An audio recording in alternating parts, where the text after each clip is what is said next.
Okay, we're here today on May 13th, 2021 at 5 p.m. for the City of Gig Harbor's Design Review Board virtual meeting. Today we'll start with a roll call. I'll begin. Brett Marlowe DeSantis. Derek Fyland. John Ashlock. Billy Court, council, or the design review board.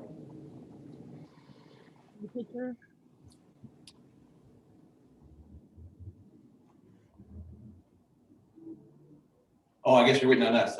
Jeremy Howe with Contour Engineering. Jeff Reed, I'm with the project. Paul Conan with the Burnham Drive apartment project. Did we hear from Linda? Yeah, I didn't hear. Okay, so did we get all DRB members?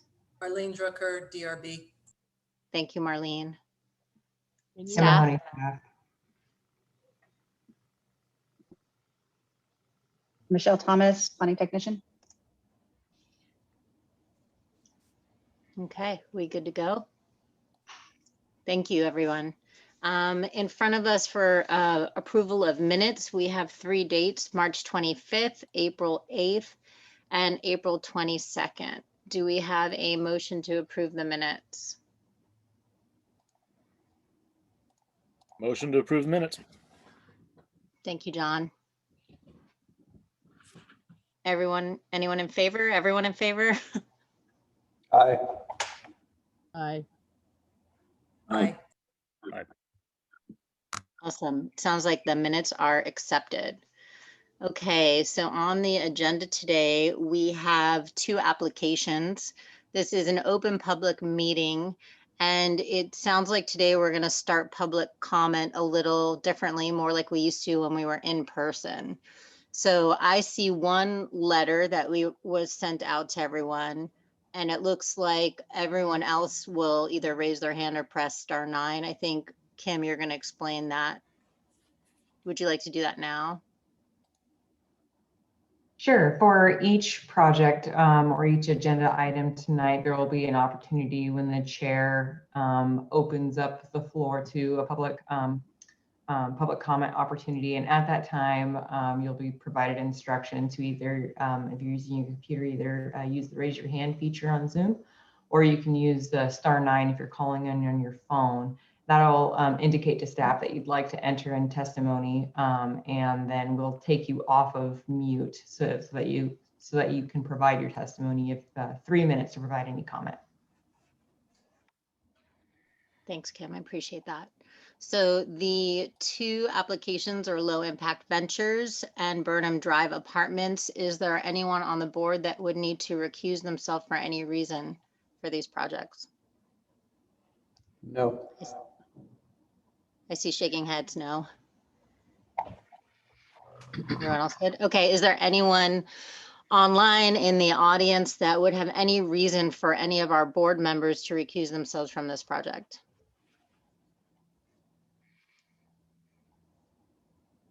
Okay, well then we'll move forward. Do you want to read the public comment that was sent out as a memo to begin? Kim, is that where you want to do it? No, I don't think so, Chair. That one is particular to the second agenda item, so probably. Okay, perfect. Okay, I'm reading off the agenda, so that's where it was listed. Oh. Okay, then so let's go ahead and start with the first project then. Okay, great. Good evening, everyone. We're here tonight for the DRB's recommendation on the Pioneer Way mixed-use proposal at 7516 and 7526 Pioneer Way. The site consists of 2 adjacent vacant lots, which the applicant proposes to combine for its development of 2 mixed-use low-impact development structures. Both buildings propose ground floor commercial use and a 2-bedroom apartment located upstairs on the 2nd floor. The site will be accessed directly off Pioneer Way and proposes the associated parking, infrastructure, and landscaping required for the development. The site is in the DB, that's Downtown Business District, and is also in the city's historic district. To the north and the east, the site is similarly bordered by the DB zone and historic zone. And to the south and west, the site is bordered by the R1 and R2 zones.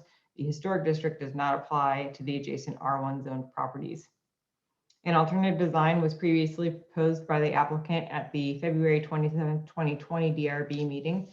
That meeting concluded without a recommendation by the DRB on the applicant's requests related to Gig Harbor Municipal Code 17.99.200, 240 subsection C, and 1799 subsection D. Page 6 of my supplementary staff report describes the particular items that the DRB requested the applicant to reconsider before the next DRB meeting, each related to the Gig Harbor Municipal Code 1799-200 alternative zone transition standards. A discussion of those items was not provided by the applicant in the materials prepared for tonight's meeting. An application of the alternative zone transition standards must be accompanied by a recommendation from the Design Review Board. Furthermore, the applicant did not provide materials in its request tonight related to 1799-240C or 380D, parts of the request made last year. Those provisions also did not receive a recommendation from the DRB at the last meeting, which will be required for any deviation in the design.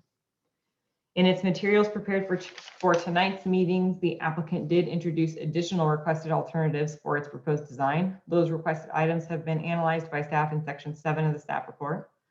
With regard to the alternative design proposal for Gig Harbor Municipal Code 1799-260 subsection D, staff notes that the applicant's justification for a narrower landscape strip adjacent to the walkway can be seen as equivalent or superior in that it is positioned adjacent to the public right-of-way, which currently provides for approximately 8 feet of landscape or lawn area. Staff cautions that the state of the right-of-way is not in the control of the applicant to manipulate or maintain, and as such, the proposal relies on the state of public land, which may be one day altered in a manner which removes the present-day benefit of the existing lawn area.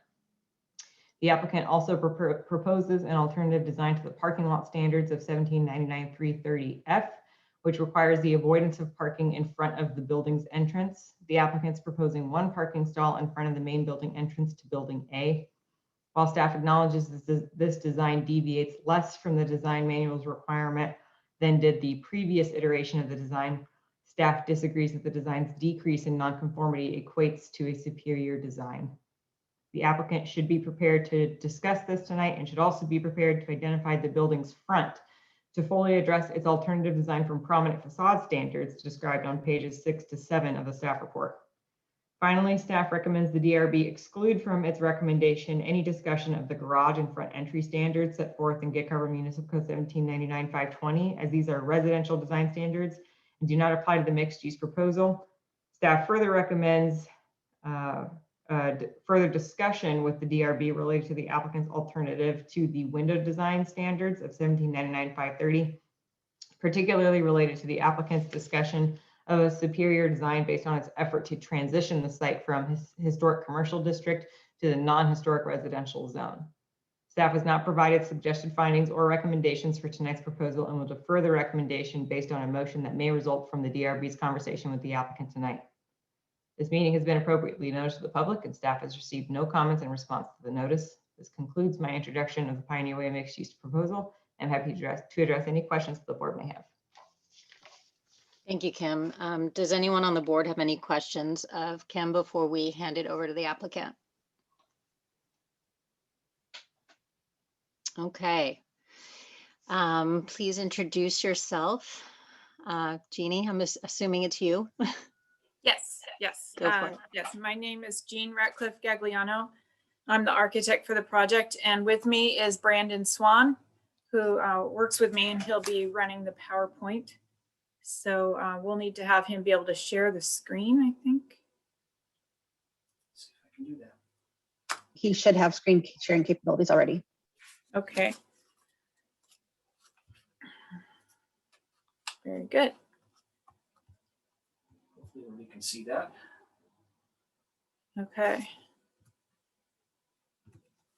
Okay, great. So first of all, I wanted to thank you all for being willing to talk about this again.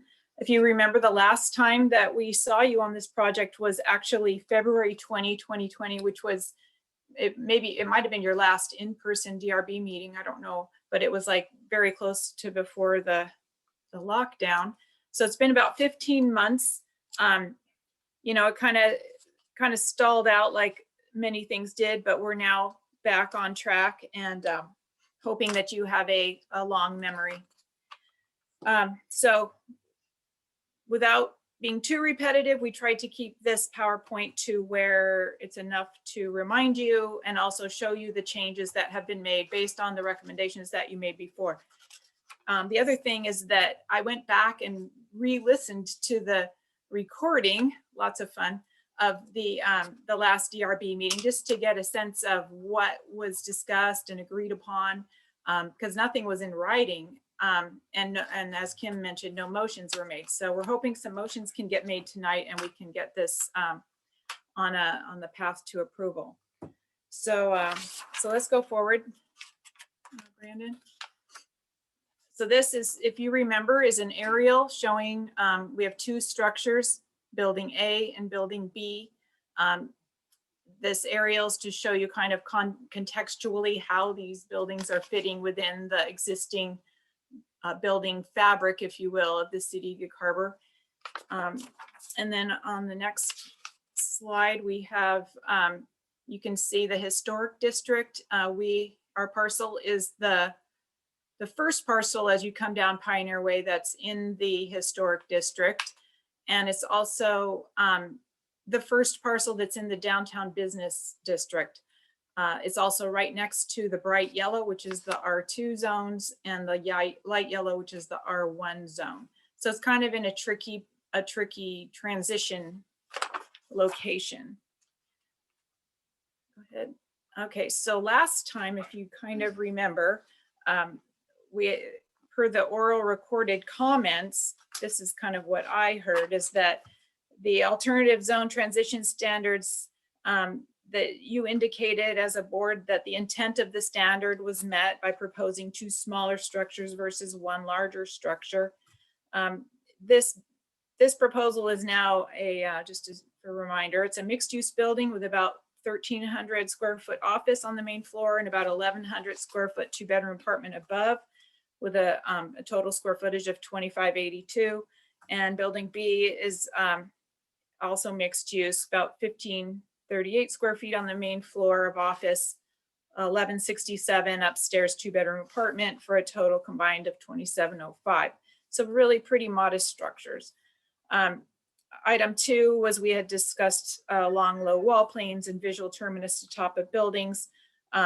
You indicated that the proposal for a lower slope roof of 312 in combination with the upper roof slope of 612 per the historic district was meeting the intent of the code. And then we also talked about this project is going to be using a pin foundation system, which is a low impact foundation system. So it's going to have very little cut and fill. We'll show you that diagram later as a reminder, but you didn't have any issues with that and thought that that would be a successful solution.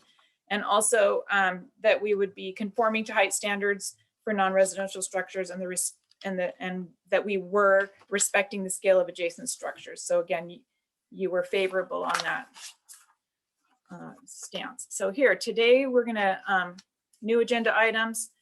As Kim said, we're going to go back through all the alternative zone transition standards A through M.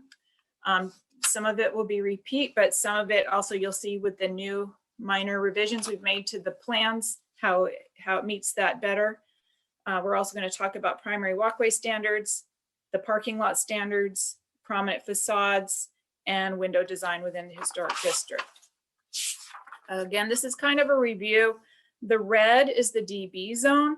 And then when the zone transition study requirements really only apply to the parcels that are contiguous to the opposing zone. So that would be parcel 1, which is vacant, parcel 2, which has a 1,360 square foot, 1-story, 1 single sloped roof building, and parcel 3, which is, it's a really long skinny parcel. You don't even see this building. It's off of Rosedale Street, but the parcel itself is contiguous. So that those are the ones that we are averaging here for 1,130 square foot average footprint, and the average building height's about 17'8". What we're proposing is building A footprint of 1483, building B footprint of 1630. And since we're in the DB zone, we can go up to the height of 27 feet. Then in the next slide, we have,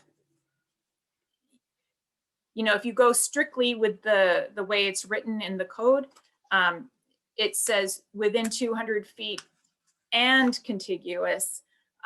These are all the building footprints that are within the 200 feet, but many of them are not contiguous. But I think it does help give you a frame of reference.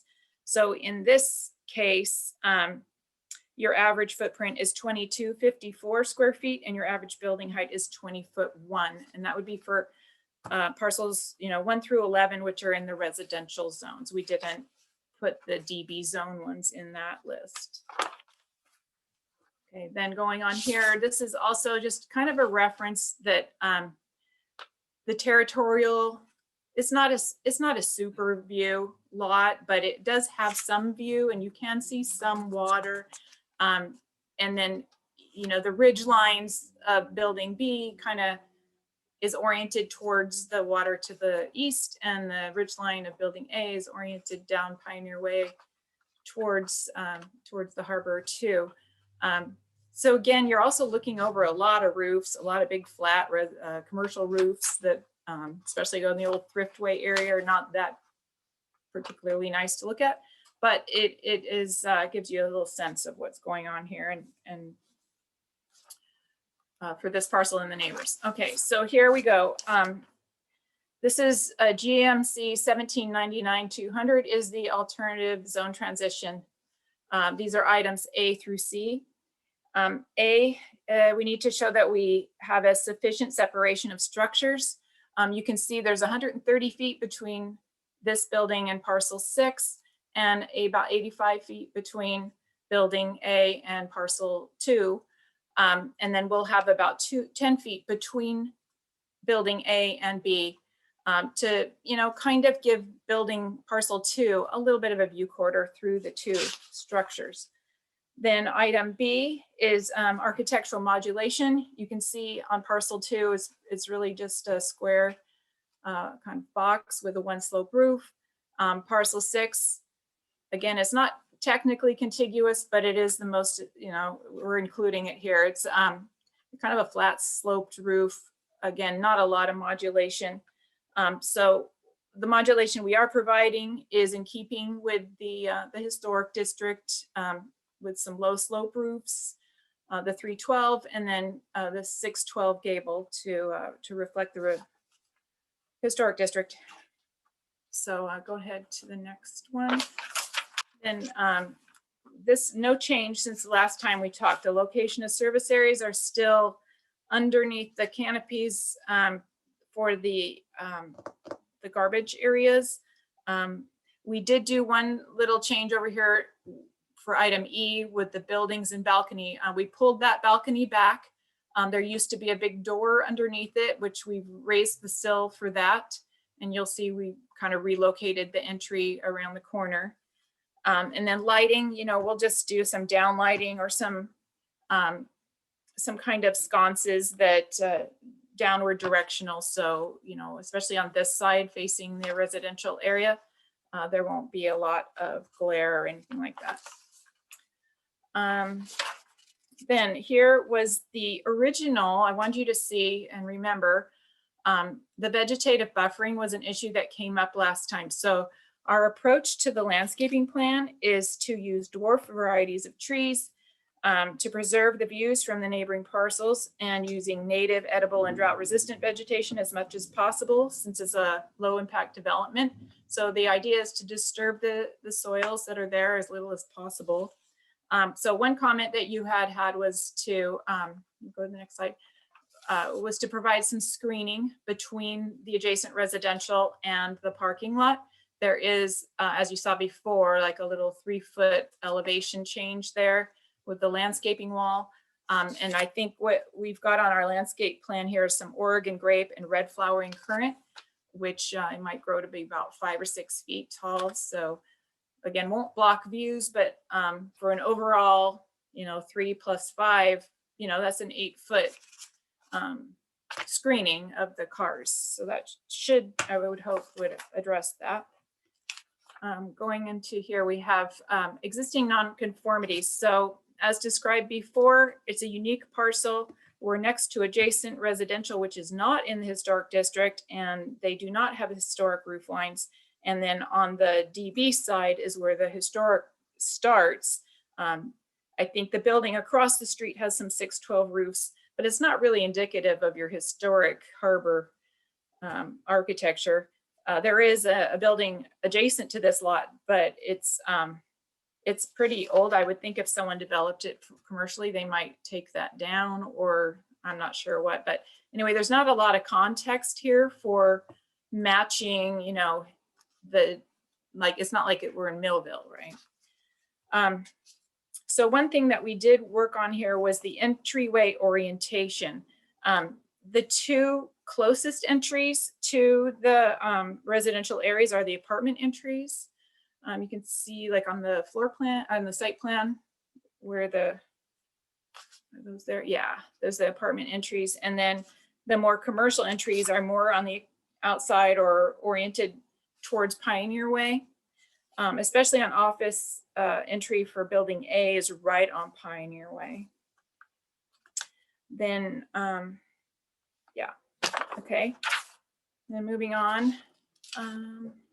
Here's our open space and common areas. And so some of the things that we did here in red were the low growing plantings. We talked about that. The common area, if you remember, was all one level. We've kind of stepped it down with the topography, and then also the staircase is now oriented along Pioneer Way instead of pointing away as it used to. This also made for a little bit lower stair, so it's more inviting and gradual transition from Pioneer Way. And then the public plaza kind of provides a view corridor between the buildings, both as you're walking up and as you would look back through it. Okay. And then as far as citing materials go, we haven't really changed anything here. This is just a reminder. I feel like we're compatible with the adjacent residential horizontal lap siding. They have some vertical board and bat, some painted wood trim. Then parcel 6 has some cedar shingle siding and looks like painted wood trim and some vertical railings. What we're providing is some weathered cedar wood siding, some standing seam metal roofing, which will likely have some solar panels on it, some rough sawn timber at the columns and beams. There'll be some steel accent beams and metal railings and metal windows. So moving on. So this is kind of came up as I kind of worked on the parking next to the building. In doing so, the primary walkway kind of got scooched over a little bit. So in the staff report, it mentioned a 2 foot. We were double checking that today. It looks like we're 1'6" off of the property line. And then for a combined, I think 11 feet then off of the concrete sidewalk. So as described in the staff report, we believe that the intent is being met here for the primary walkway landscape strip of 5 feet that would be adjacent to the primary walkway. Okay. Oh, and then show them where the building, we moved the entry, and there's a little covered entry right there to the front door of building A. Okay, then we'll move on to parking lot standards. So on the left is your 2020 diagram where we had two parking stalls kind of, you know, perpendicular. And then on the 2021, we've kind of made it a drive-in straight for the ADA parking stall. So there's actually a walking aisle next to it. And then before, you know, the entry was underneath that balcony and up there. Yeah, so, but Brandon, under the balcony at the front was a big door as well, right there. So now it's been moved over to the right under a small covered porch, yeah. So I think that's a little bit more inviting as you're driving down Pioneer Way. Okay, and then the other thing I wanted to say is then, to me, technically, there's no parking in front of that door because it's, you know, Pioneer Way, the walkway, and then the door. So, you know, are we talking about how you walk to the front door from the parking lot, or is it how you approach the building from Pioneer Way? And since the building is fronting along Pioneer Way, it seems like that would be the natural, important orientation. Okay, so then going on to prominent facades. In my opinion, this is the front. This is the, as you're coming down Pioneer Way, it's the first thing you see.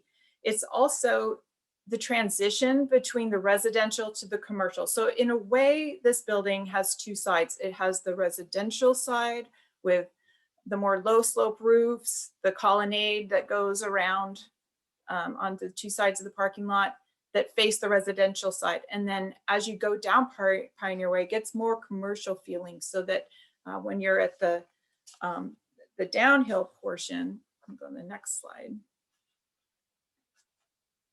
you get the two tall gables. So if you remember, we talked a lot about this elevation at our last meeting. So on the left is the 2020 version, on the right is the 2021. The 2020 version shows the plaza all at one level, the longer stair that was oriented away. We had a lot more siding, or what do you call it? The slats, skirting, if you will, that went around. And then there was also some office space that was forward of the vertical gable end. So now on the new plan here, this was most of the changes that we made, is we that gable is fully expressed and the office space is pushed back. That deck up there was reduced, and that dormer, it's not really a dormer, but the shed, yeah, is pushed back as well. And then we brought the siding down, so there's a little bit less skirting showing at the bottom. So you know, I feel like this view, the two buildings work together well, and have that strong gable feature that work with each other. Okay, and then going on to window design in the historic district. I guess we don't have strict compliance, but we are going to be, you know, having that important shadow line. So go ahead to the next slide. You can see what we're thinking about here is that within your 2x6 wall, we'll do a 2x4, a stud that's slightly, you know, the window would be set there. So that'll create a shadow line, and then you'll get your trim forward of that. It'll either be metal or wood. We'll still have a sloped sill. I went down to Sierra Pacific's showroom, and I'm thinking about the metal trim, which is to the right there. This is just a picture I took of, you know, kind of to show you the shadow lines that the window themselves have. And it's a metal window. So with the window wood on the inside, but I think it meets the intent of providing the shadow lines, which is really what makes the old wood windows, you know, look good and not flat. So then after that, we just have, this is that review of the cut and fill. The red is the cut, the green is the fill. We're doing a surface installed foundation, so there won't be a lot of big digging or big piles of dirt. We'll be building right on top of the grass for portions of the building especially. And then the final slides are just to help you remember the 2020 on the left and 2021 on the right, before and after of this view, of that view, and the inside. This is the side that faces the residential. So again, it has the lower fascia lines, the lower plate heights that are on the residential side. So there you go. If you have any questions or comments. Thank you, Jean. I would say before we have the DRB speak, this might be a good time for open public comment. Is there anyone who wants to speak?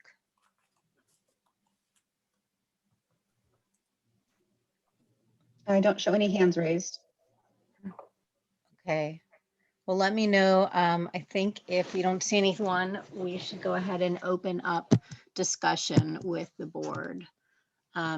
Is there a board member who'd like to speak first?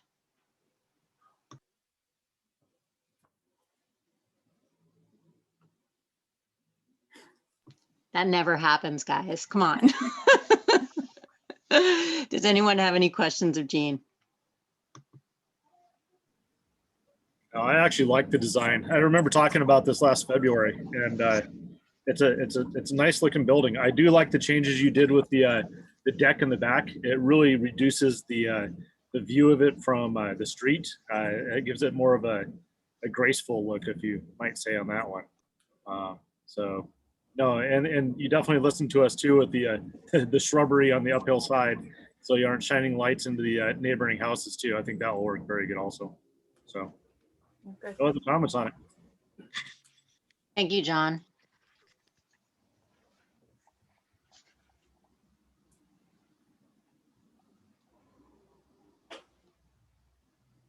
Anybody else? Can you guys hear me okay? Sometimes my microphone is quiet. Oh, she does. You're a little muted, but go for it. No, I would just agree with John. I like the lower wall and the reduced stairway. I think it is an improvement from what we saw last time. And we discussed this at length last time. And so, you know, I really like the changes you've made, and yeah, the only thing I would wonder about, I love those big, you know, water facing windows. I'm wondering if those upstairs units, though, how fishbowl they will be once they're occupied. How what? Fishbowl. I mean, like if you're driving a Pioneer, will you be able to see into those units? You know, if they're having dinner or walking around, or, you know, anyways, that just occurred to me. But I think the design is beautiful, and the changes you have made are appropriate. So that's, you know. Thank you, Linda.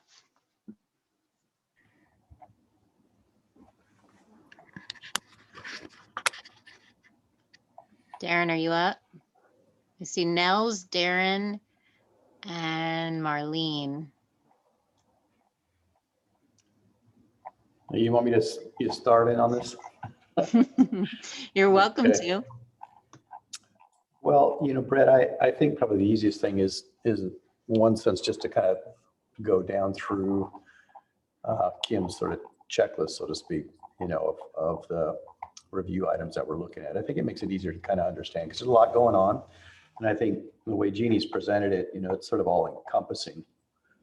And, you know, with the first one being the primary walkway standards, you know, I don't really see any issue with that. I know that's a little bit of a tenuous configuration at the front. There's not a lot of room to work with there. The only thing I might, you know, consider, you know, looking at that, you know, if we could also see maybe the perspectives up on the screen while we're chatting here, it might be easier for a visual.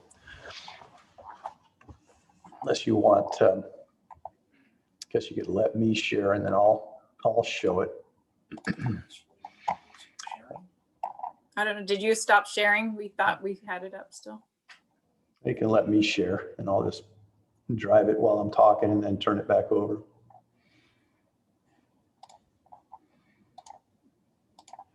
Everyone see mine all right now?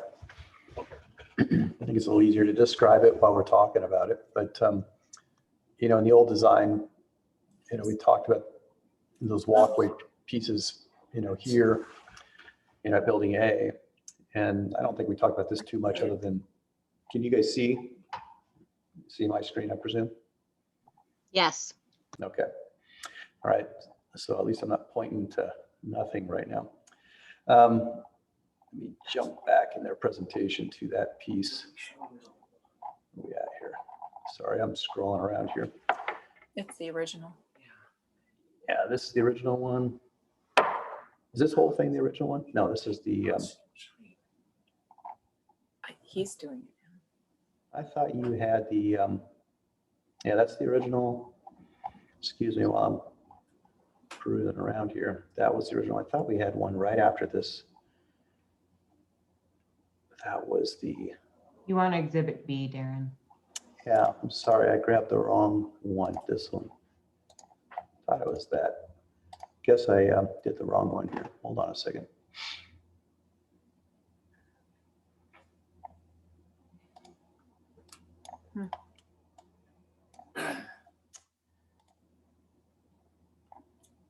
Exhibit F. I thought you had Exhibit B up.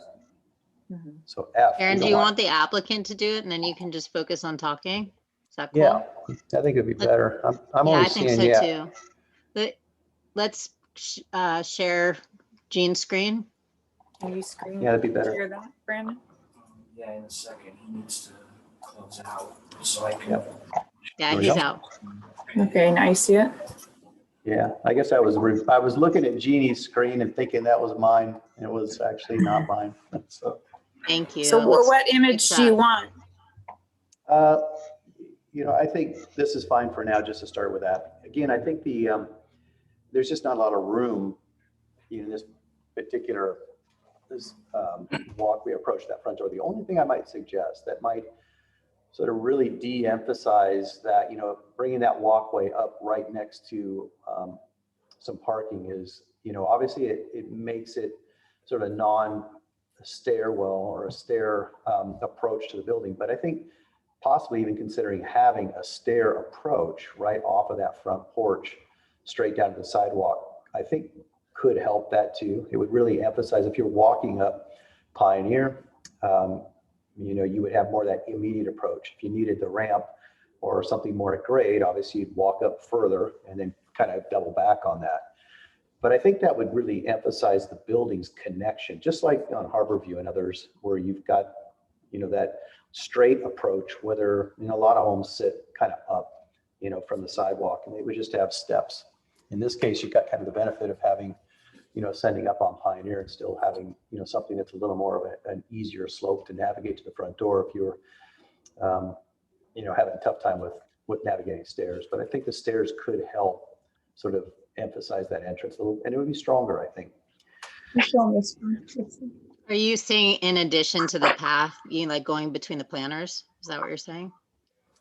I think so. And I don't, you know, the path is nice. No, show them this picture. Yeah, I'm gonna have yeah. Brandon show you the plans before and after. Yeah. That one, yeah. So before Yeah. we didn't have to ask for this, well, except that I guess it came down to an angle.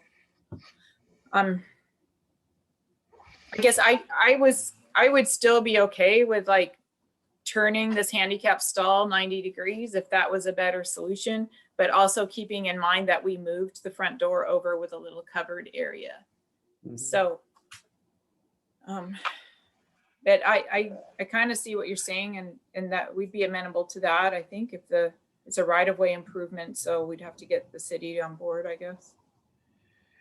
Well, yeah, I guess you're right, you know, heading down. And then as I think Kimberly had noted that there's no sort of guarantee in the future if work is done on Pioneer, you know, we may or may not have to do something different, but I guess we would cross that bridge when we get to it. You know, at this point, yeah, I think having a little approach there, it's no different than having the connecting sidewalk, you know, on the ramp that's in the right of way. So I think what it would do is it would have a pedestrian pathway, albeit stairs, but it connects from the sidewalk directly to the front door with landscaping on either side. So the parking really is out of play. And then, so we'd still have the angled flat, or have both stair and that, or not? I think that's maybe a convenience thing, but then if someone really wanted to have a little more accessible, you know, pathway into it, I guess they could walk in the driveway too. You have a path, you know, but I don't know if there's, you know, there's probably city will probably remind me there's a requirement to try to, make it accessible.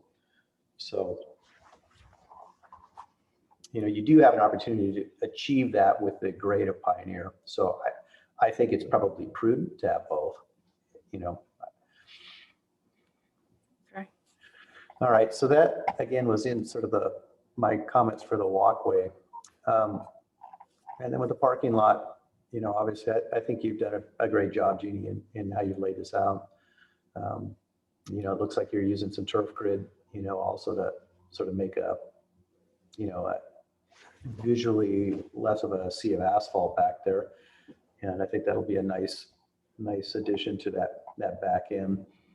So between that and the way the grade changes a little bit, I think it's, again, you've done what you need to do. The parking is for the most part in the back of the development.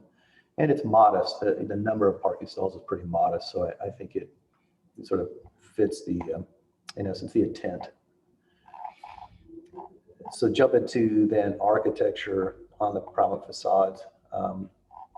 There's really, I'm kind of in accord with John and Linda on this. The buildings, and I think you've, in one sense, you've opted to, make these pretty small footprints. I mean, they're actually smaller than some of the residential developments that are homes that are up a little bit more.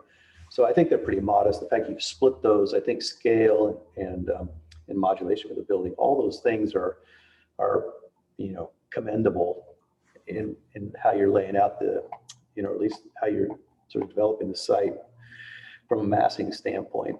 And you've got your building A that's, in essence, sort of bordering right along Pioneer and sort of gets it right up close. Those parallel lines that you guys so depict in your renderings. At some point, I hope those things get buried. It definitely is a visual distraction from the elegance of the building in regards to the proportions and such.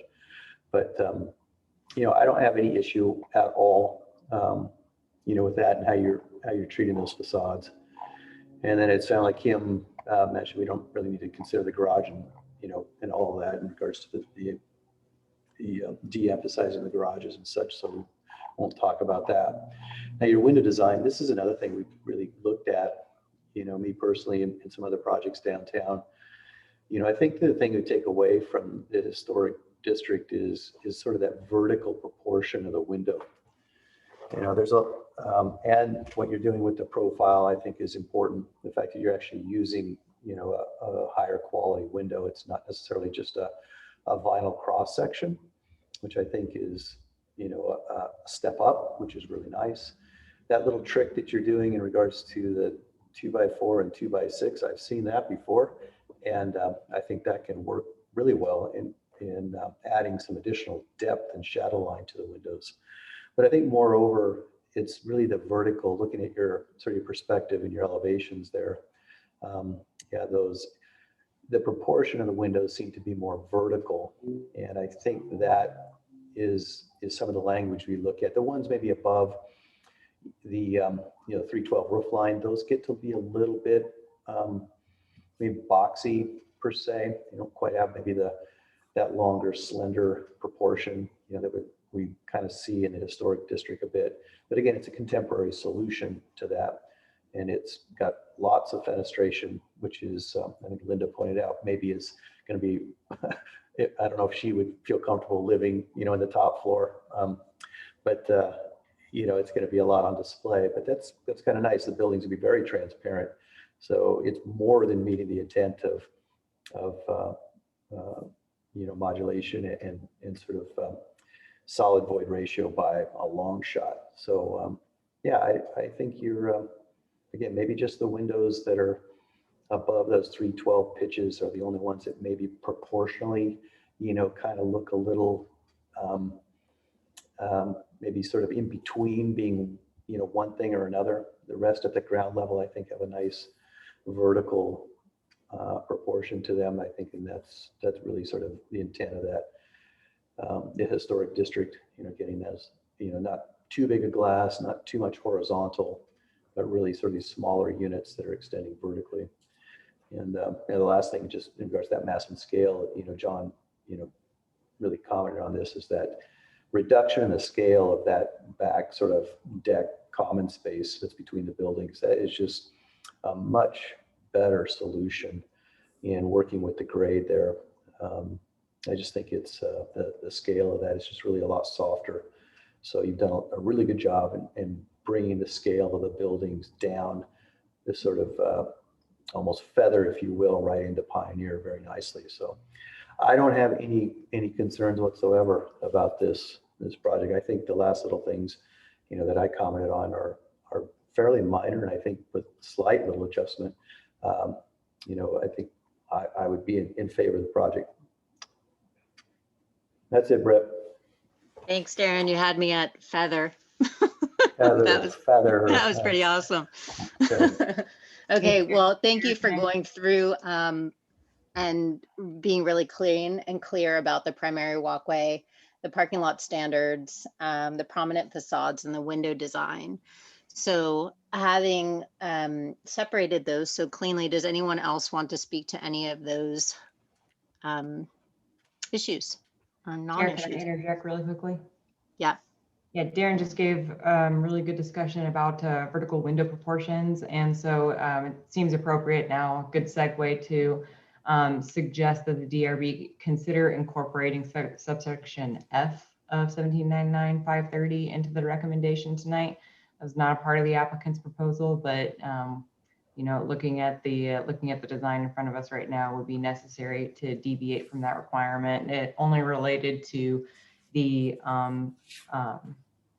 grouping of the vertical proportioned windows. Each window itself is individually vertically portioned, but you can't have more than 3 of those in a row unless you have a recommendation from the DRB specific to subsection F of 1799-530. So I'd recommend that we consider incorporating that into tonight's motion.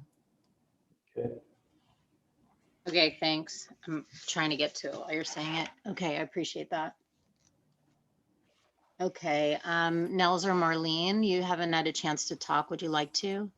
Yeah, I think my only question is the overhang of the roofs, specifically in the main 2-story space. Is it just shown minimal, or is there truly going to be minimal overhang of the roof lines? Yeah, it'll be minimal. It'll be, okay. You remember what that overhang is? 3 to 6 inches. Yeah, just 3 to 6 inches. Okay, so it is really as shown. Mm-hmm. Yeah.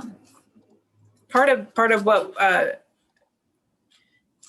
good things to remember are that in the DB, you know, the front setback is, they want the building between 0 and 10 feet from the property line. So we're at 1'6" away from the front property line, which is partially why locating a door there is forcing the walkway to be that close. For the walkway standard, there's like, if you do that, there's physically not possible to have that 5-foot walkway. But then also, because of these power lines, the reason we're showing them is because we did talk to we reached out to them, and they have no plans to move that pole or any of the poles because there's no trees near them. So they're not, you know, they're not in danger of failing in a storm. And so then our upper floor has to set back from that. And we're trying to work within that radius of 10 feet from their lines. So additional overhang also, you know, would mess with that a little bit too. Yeah, no, it was more that I appreciate how they look. I just wanted to make sure that it wasn't just a rendering here. I do like how they are. So I wouldn't change it at all. No, I just wanted to make sure that we're not going to get something that's not like shown. So, no, other than that, Brett, I'm good. I'm absolutely good. Thank you, Nels. I appreciate it.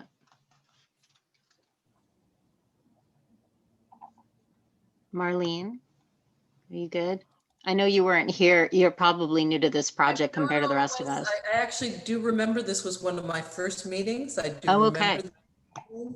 And I think that, you know, at least 2 of the suggestions that we discussed were sort of taken to heart here. And I think they've been improvements. I always kind of hesitate a little bit when we say, oh, well, we're making everybody keep a certain buffering landscape, you know, a certain width. But for this project, it's okay. But I actually think for this project, it is okay.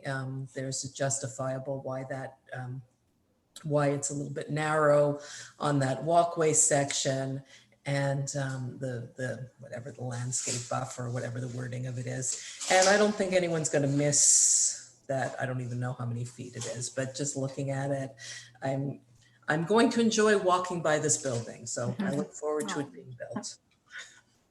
Thank you. Thanks, Marlene. I appreciate it. So it sounds to me like most of the board thinks that we've been listened to and heard, and that Jean has applied the recommendations to the project. Staff, do you feel like we have discussed your what was of the city's concerns? Give me a second to scroll through my staff report, please. Okay. In the meanwhile, can I just ask a quick question, Brett? Yeah, go for it. It just occurred to me, I really like the juxtaposition of the whimsy of the winding path with the geometry of the architecture. But it just occurred to me that where does that little path go? You know, you see the winding path that goes up, and no, just back where you were. There. So there's a path, so part of this with the low impact development is that the stormwater is going to be coming through this site. And so, yeah, so that's the path. But then the other whimsy thing that you see is kind of the, like a rock, you know, like a dry creek bed. Yeah, it's like a drainage bed that's going to take downspouts and drainage lines down to the catch basin. Okay, so it ends there, right there. Yeah, yeah, it's not a path. It's just probably look like rocks in the landscape plan. That's pretty. Thank you. Thank you. Kim, I think we're back to you. Okay, great. So a couple of the other items from let's see, February 2020 meeting were related to the retention of natural topography, 240C. We talk about that a lot here at these meetings. And then also the mass and scale of the structures, which is from 380D. I don't know that that was anything that's been specifically referenced tonight, but that was also part of the applicant's request from last year that did not receive a recommendation or a motion. And so if the applicant still wants for that to be included as part of their alternative design, then we should probably dig into that a little bit. I think may have been solved because like if you look on this page again, that I had been concerned about the long low wall plane along Pioneer, but now we pulled back the entry with the little covered thing. So I think it's probably not an issue, or if it is, you know, it's been improved. If you want to just roll it into your recommendations, that's always helpful to me. 380D is the pitch of the roof. So oh yeah, you guys indicated that the 612, 312 was going to be fine at the last meeting. I think it's supposed to be 612, 412 to be perfectly compliant with the historic district, but the 312 I think helps the transition with the two neighboring buildings, which have, you know, like, I don't know, 212, 312 pitches. And it helps us with our windowsills. And honestly, I prefer, you know, I think it's more complimentary to have like a 6 and a 3, like they're divisible by each other. So I think it's more harmonious than if we were going with the 412. So I thought that was going to be a non-issue for this discussion, that it was okay. I heard that several times in the recording. A motion has to be made, Jeannie.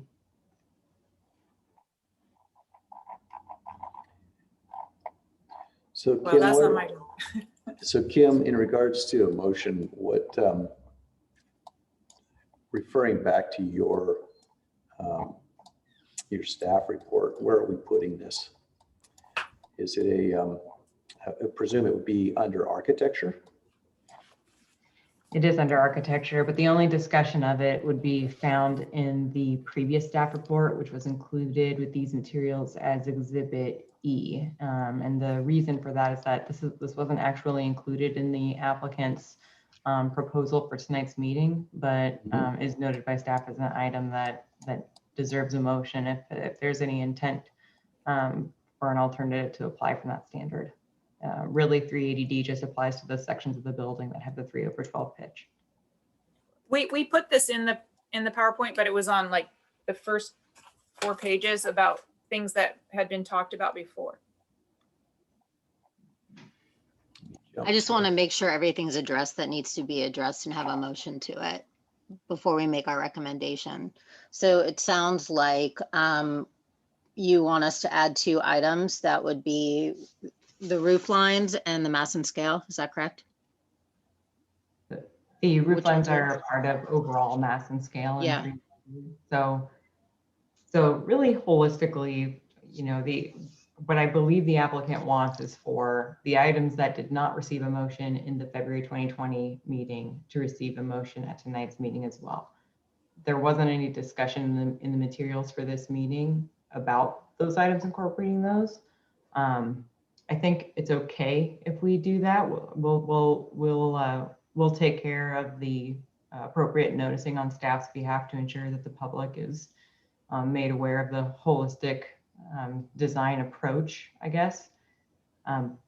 But if we're going to talk about it in any sort of informed manner, we probably want to start looking at Exhibit E, the last staff report that provided a discussion of what elements of the design deviate from those sections. So 380D is mass and scale. 380 is mass and scale. Subsection D refers specifically to the pitch of the roof. Here, all the roofs would need to be a 6/12 to be consistent with the design manual in the historic district.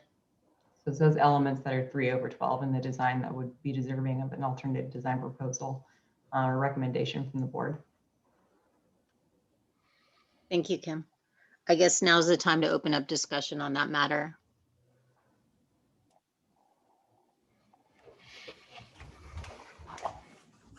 Okay. All right. So Kim, you want us basically the entire section of 1799 380 mass and scale, right?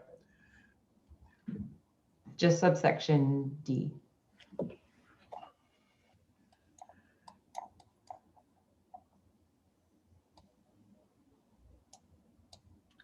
Okay.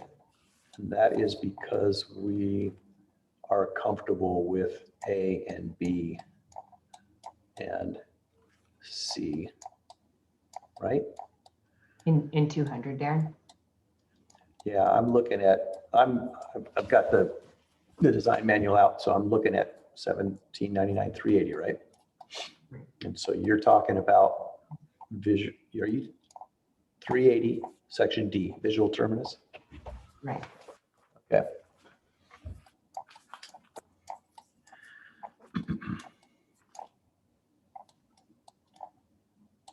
All right. And just to remind me, Kim, A, B, C, and obviously E, we have already talked about relative to the building. Do we have we had a motion before. We didn't even make a motion. So that's why I'm asking. It's like, do they meet those other pieces prescriptively? I would need to go back and check. The reason that we're talking about D is because it's what's been requested by the applicant. Okay. It would kind of be the foundational understanding of staff at that point that they intend on complying with A through C and E as well. Okay. Well, that's I guess where I would make sort of a motion in regards to mass and scale. Since it's not a part of the staff report, we're going to add it in. I would just say in totality, looking at all sections A through E, and just so everyone knows what we're talking about. So A is avoid long low wall planes, and B is providing the substantial shifts in the walls and the roof surfaces. And C is avoiding false front look to the building, and then obviously D is the visual terminus, and E is avoid odd roof forms, etc. And I think I would make a motion that the building, due to buildings modest footprint, which is very residential in scale, and using residential forms with a 612 and 312 roof pitch, that the building's mass and scale does a superior job of meeting the intent of 1799 380 mass and scale. Thank you, Darren. I'll second that motion and we can open it up to discussion.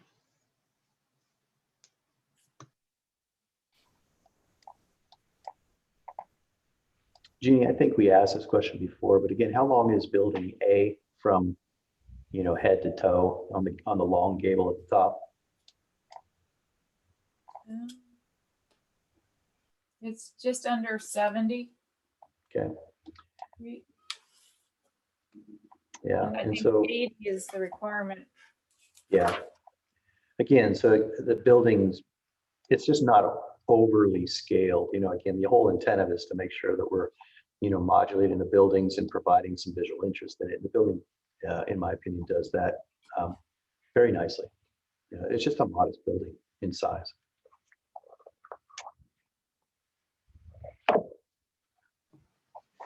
Are there any other comments or discussion regarding mass and scale?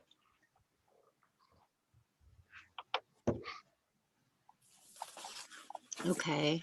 Are there any other previous asks from the applicant that we need to go over or include? Yes, Chair. The applicant also previously addressed 240C, which is to maintain natural topography. That was and related to an exorbitant change between the amount of cut and fill. It was 665 cubic yards of cut and 50 cubic yards of fill. Hey, Brett, do you want to vote on the one motion that we Yeah, we can do that. yeah, let's clear that one off. Okay, so there was a motion regarding mass and scale that Darren finds the design to be superior to that of what is required by the design manual. I have seconded. All in favor? Aye. Aye. Aye. Aye. Any opposed? Okay, that motion passes. Thank you, Darren. Mm-hmm. Okay, So the number on this last one was it 240 for the cut and fill? I can't remember. Right, 240 section C. Okay, I'm looking it up. Right, so just as a reminder to the board that staff applies this balanced principle of grading activity on a site as cut and fill activity that's within 10% of each other. And so the cut and fill quantities that were proposed at the DRB meeting last year represented a little bit more than a 1,300% change between or difference in the amount of cut and fill activity. Like I said, 665 cubic yards of cut and only 50 of fill. And so that, like I said, is something that we talk about a lot at the DRB, but is something we would consider to be imbalanced and would require a motion made for a recommendation of approval to allow that amount of grading. Yeah, I guess my opinion on that would be that if any building, any development that we've ever maybe looked at in the last decade has not done a superior job than this building at really trying to work with the grade. Obviously, I'm familiar with what Jeannie is proposing for the foundation system, really just sort of like in essence stilting this building right out of the existing grade. So I think what ultimately happens was this, to try to create a little bit of a semblance of a level parking area in the back, I think gets the figures way out of proportion so that the percentages, look crazy. But in actuality, we're not talking about, acre upon acre of material being moved. So I think the building is actually done exactly what we'd like it to do. Everything that is sort of front facing is exactly as you see it today. It doesn't dramatically change the topography in any way. So I think it's commendable. And it's unfortunate that we have to, we see numbers like that and we have to sort of justify it because it's anything but that. It's a great solution. So I would make a motion that the project in its totality, although it exceeds the percentages of cut versus fill, maintains the entirety of the existing topography as it faces Pioneer and downward slope towards the DB zone, and is an exceptional project in regards to maintaining natural topography in the development. Thank you, Darren. I would agree. I'm too familiar with pin foundation systems, and I think it's an excellent solution. I will open that up to discussion. Did we have a motion to approve this? Darren just made the motion. Okay, so I guess if we can second it, I think I agree. It sits on the land quite nicely, and if you look at the numbers, that's not meeting the I don't know, the written of what the requirement is, but I think it meets the spirit very nicely. It's a good solution. So second, and if anyone else. Thank you, Marlene. Thank you. Any other discussion? Then I'll call for the vote. The motion is about the cut and fill, and that the design solution is exceptional and superior to what is required. All in favor? Aye. Aye. Aye. Aye. Aye. Any opposed? Okay, the motion passes. Thank you. Okay, so I'll ask again, is there anything else we need to discuss? Yeah, 1799-200, those alternative zone transition buffer standards. Again, I'll point to my supplementary staff report on page 6. That described those items that were discussed as needing to be looked at or refined or adjusted at the conclusion of last year's meeting. And so we need a motion on that item, in addition to a motion on the items that were discussed in the revised application materials that are discussed in section 7 of the staff report, which I believe there's already been quite a bit of discussion about at the beginning of this meeting, but to wrap that up in the motion as well. Thank you, Kim. So we're going to be addressing 17.99.180 zone transition buffering standards. 0.200, Chair. Oh, 0.200. Thank you. Does 17.99.190 also apply or not?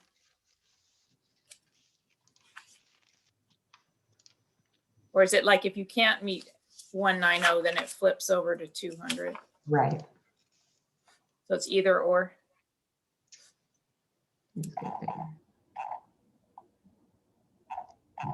Yeah, it's because you're in the height restriction area. It says in situations where zone transition buffering standards cannot be achieved or where zone transition occurs within the height restriction area, following development standards shall apply. Oh, no, you could make use of 190 there. So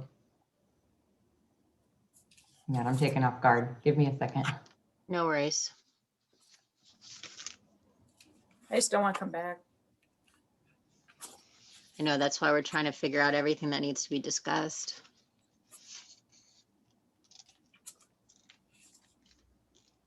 I like you guys, but not that one.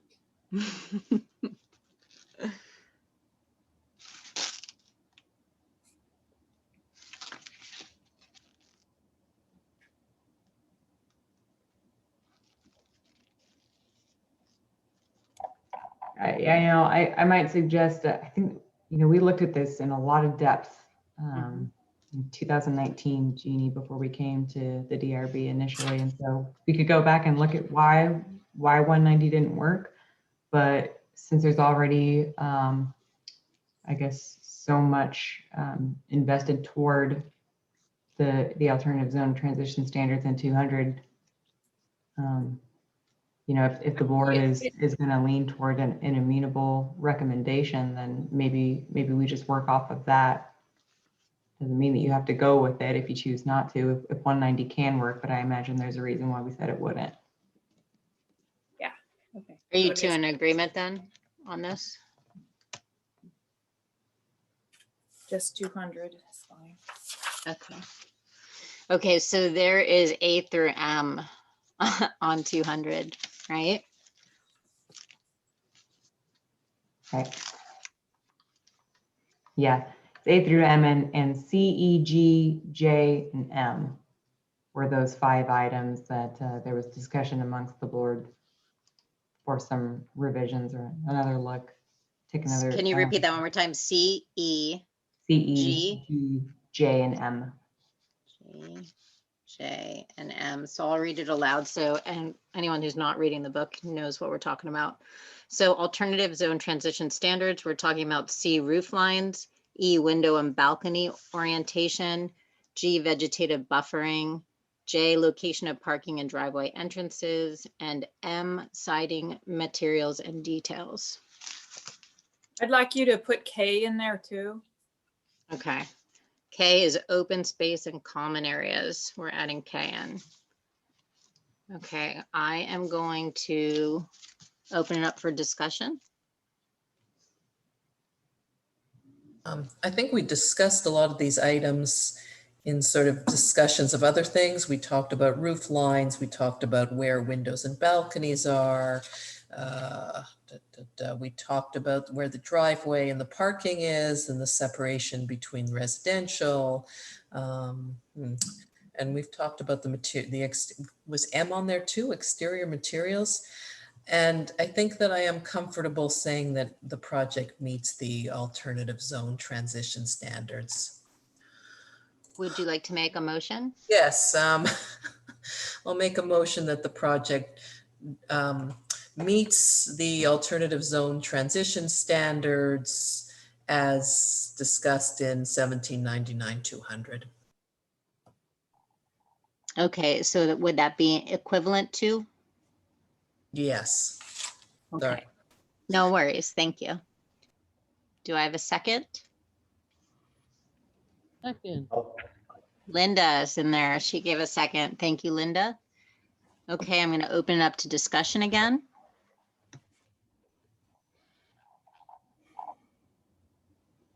Okay, with no discussion, I'm going to repeat that a motion was made for the alternative zone transition standards in relation to C, E, G, J, K, and M, that it is the design, it represents an equivalent solution. And there was a second calling for the vote. All in favor? Can I say something? Oh, absolutely.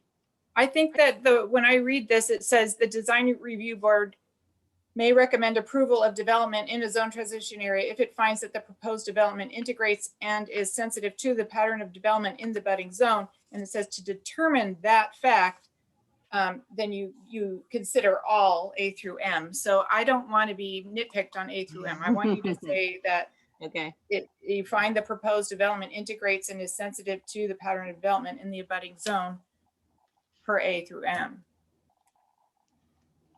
we would need a new motion for that, I think. I think Do we if have- you should read how 1799.20 states it sounds to me like that's what your job is to do, but that's between you and Steph. I think that's what, jumping in, I think that's what Marlene's motion was. I don't think she specifically called that those sections, even though those were the ones we highlighted of ones that we maybe were discussing further. But the motion, from the way I'm hearing it, is all in its entirety, section 1799-200, alternative zone transition standards, which have 13 different items, A through M. And we find that all of it is an equivalent solution to meeting those standards.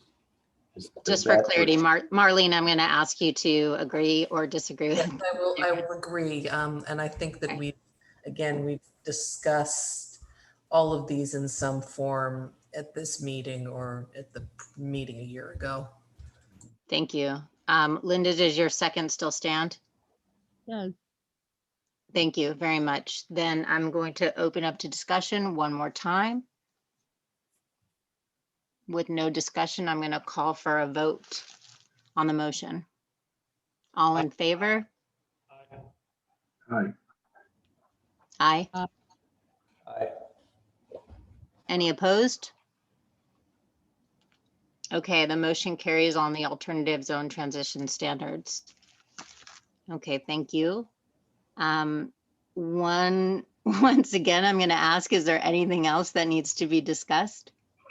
Just a motion on the items that were discussed in section 7 of the supplemental staff report, Chair.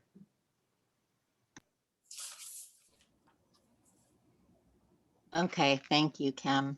Okay, so we have motions to discuss on the primary walkway, parking lot standards, the window, prominent facade and window design, correct? We're going to skip over and not address the garage and entry, right, Kim? Correct, and the board may wish to incorporate in its motion regarding window designs to incorporate subsection F as it relates to the number of vertical windows that can be aligned together. Okay, thank you. So unless there's any more discussion, would anyone like to make a motion?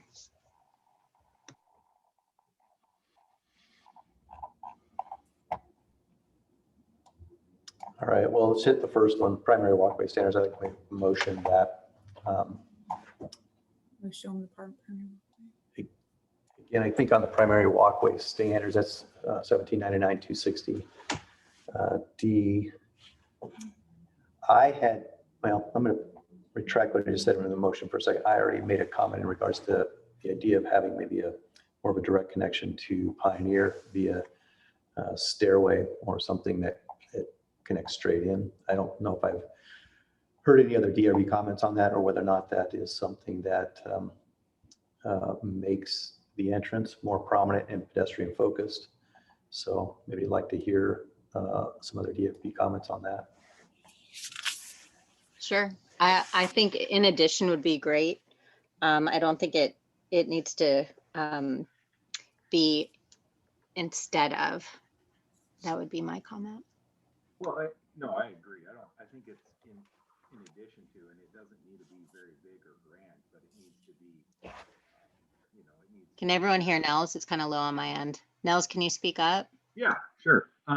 No, I think it needs to be an addition. I don't think it needs to be a very grand staircase leading up there. It just needs to be that more residential connection as far as the stairway to that front. Thank you, Nels.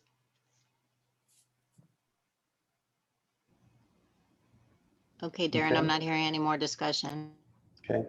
Well, I'd like to make a motion if the applicant is amenable to it that by addition of a stairway connecting the front entry of building A to the sidewalk at Pioneer, that in addition to the existing ramp as proposed, would meet the intent of 1799-260 primary walkway standards. Okay. Is there a second?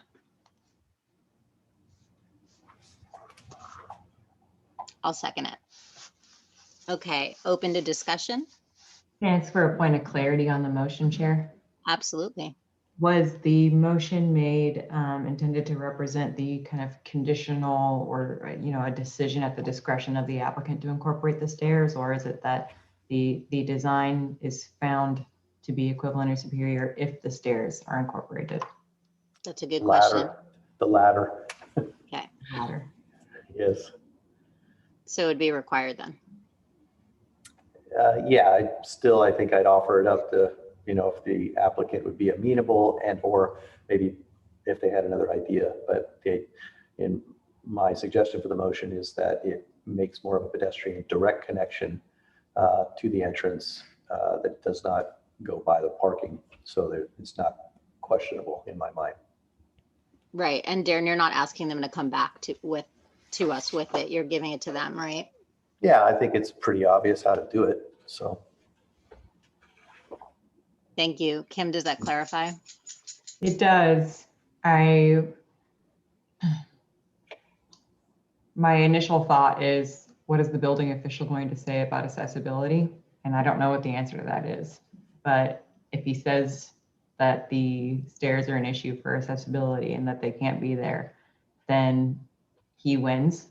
And we have to come back to rework another solution that can be found as equivalent or superior in the Well, I opinion. think we're still, Kim, we're not asking the ramp to go away, you know, the pathway that's currently there. Okay. Yeah, in my opinion, I think that meets the ADA component of it.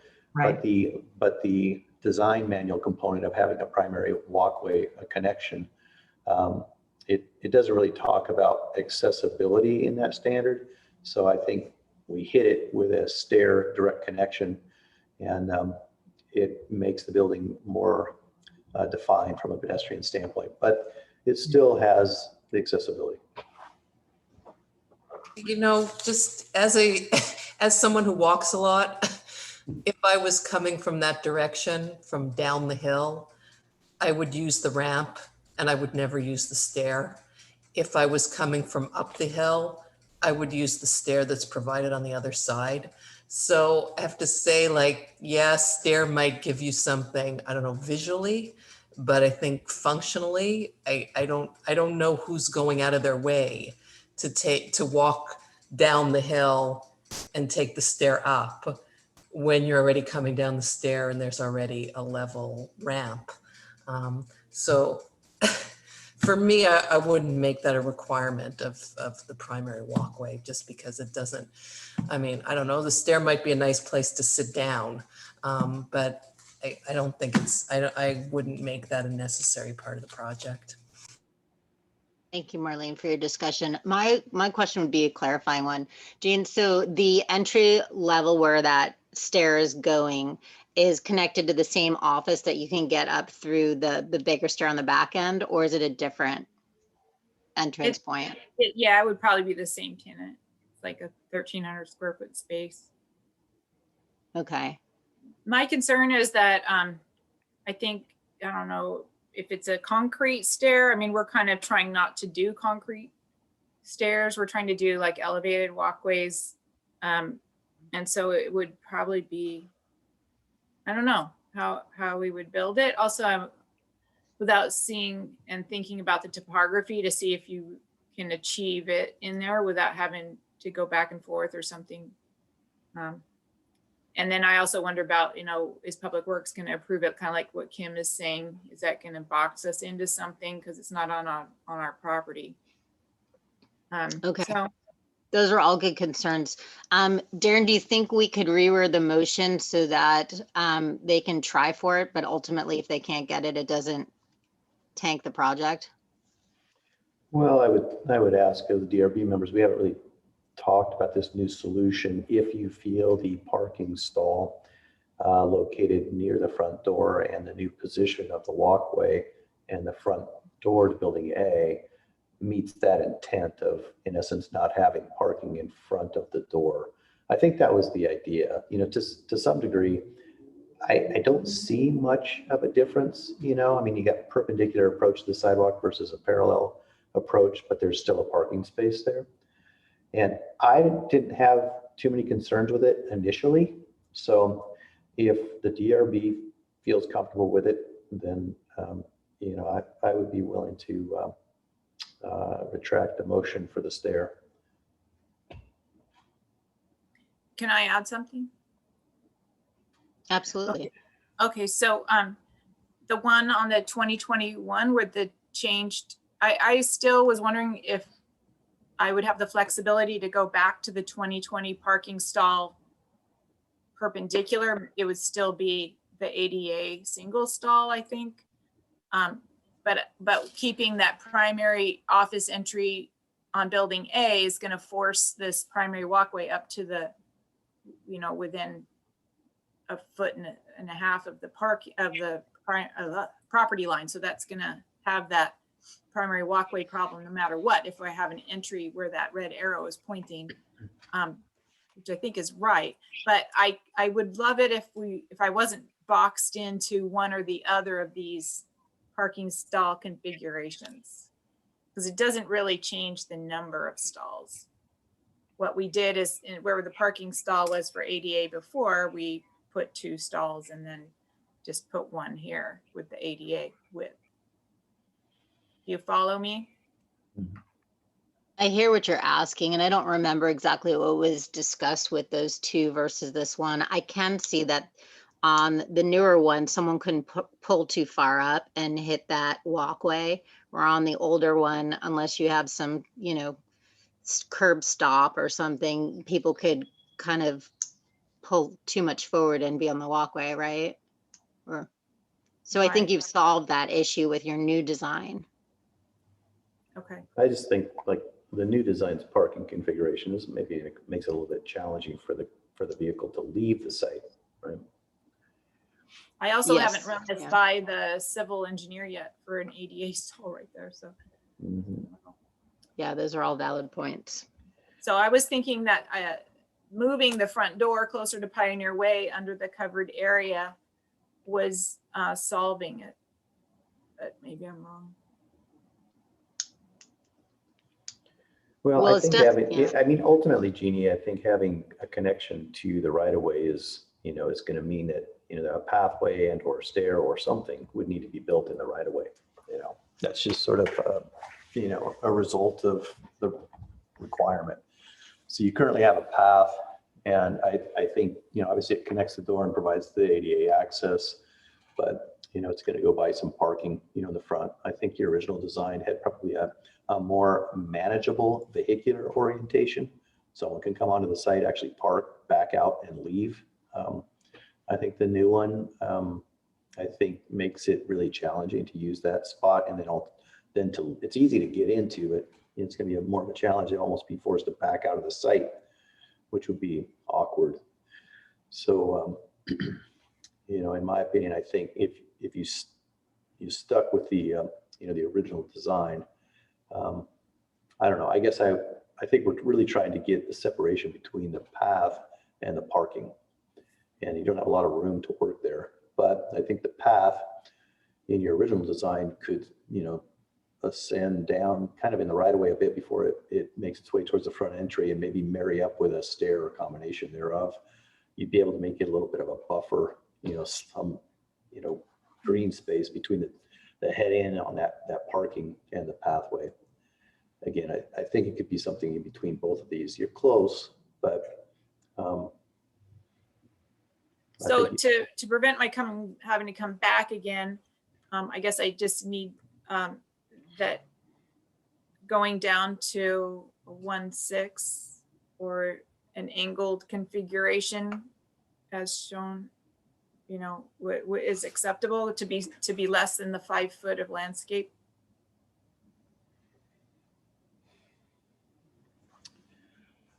you mean for your pathway as it comes up to the property line? Is that what you're talking about? I'm trying to just make sure that what your determinations do, that I won't need to come back again.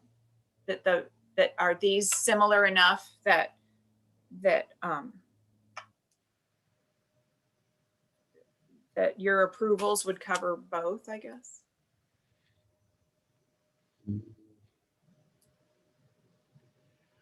Well, we definitely want to avoid a conflict between, you know, vehicular parking and pedestrian way, right? I mean, it's not in essence like your, you know, the intent of this section is to not have a bunch of parking perpendicular to a sidewalk, and the storefront is right on the other side of it. So you got to walk between cars to get there. And neither one of these solutions is really doing that. So I think it's already starting to meet that intent. The question on your original proposal in 2020 is that, you know, when those cars head in there, I presume you'd have some wheel stop or whatever, but still, you know, we would want to make sure that you've got a separation between the pedestrian pathway, that the vehicular positioning doesn't jeopardize that in any way. And better yet, if we could get a little bit of green space between the nose of those cars and the pathway, that would be like no problem. I would have no question whatsoever if we could do that. Yeah, on the 2020 version, I could bend it and go straight towards this new door, just so that the path is the same shape as the 2021, and you get a little bit of landscape right in there.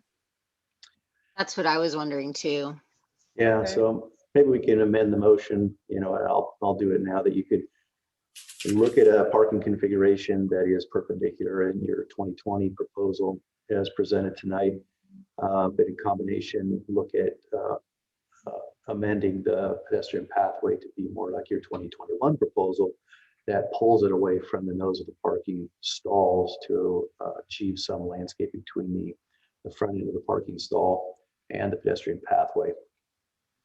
Let me throw this at you. If I come all the way on the 2021 pedestrian path, if I pull that all the way to the property line, it gives a little more room for that landscape triangle between the pull-ins.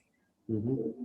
So if that motion or whatever can say that, you know, it's 0, that gives more flexibility. I think it's fine. I don't have I an mean, issue in with it. fact, you're going to get some on the other side. So, but it won't be a straight 5, you know, it'll be a triangle. I think like Darren's amendment to the motion covers that flexibility. Would you say that, Darren? Yes, because I mean, I wouldn't be concerned about that run of sidewalk being, you know, on the 0. It's not the building, and it's not for you know, a grade length at all. And there's substantial landscaping downhill of the building. You know, it's, you know, I just think it feels comfortable.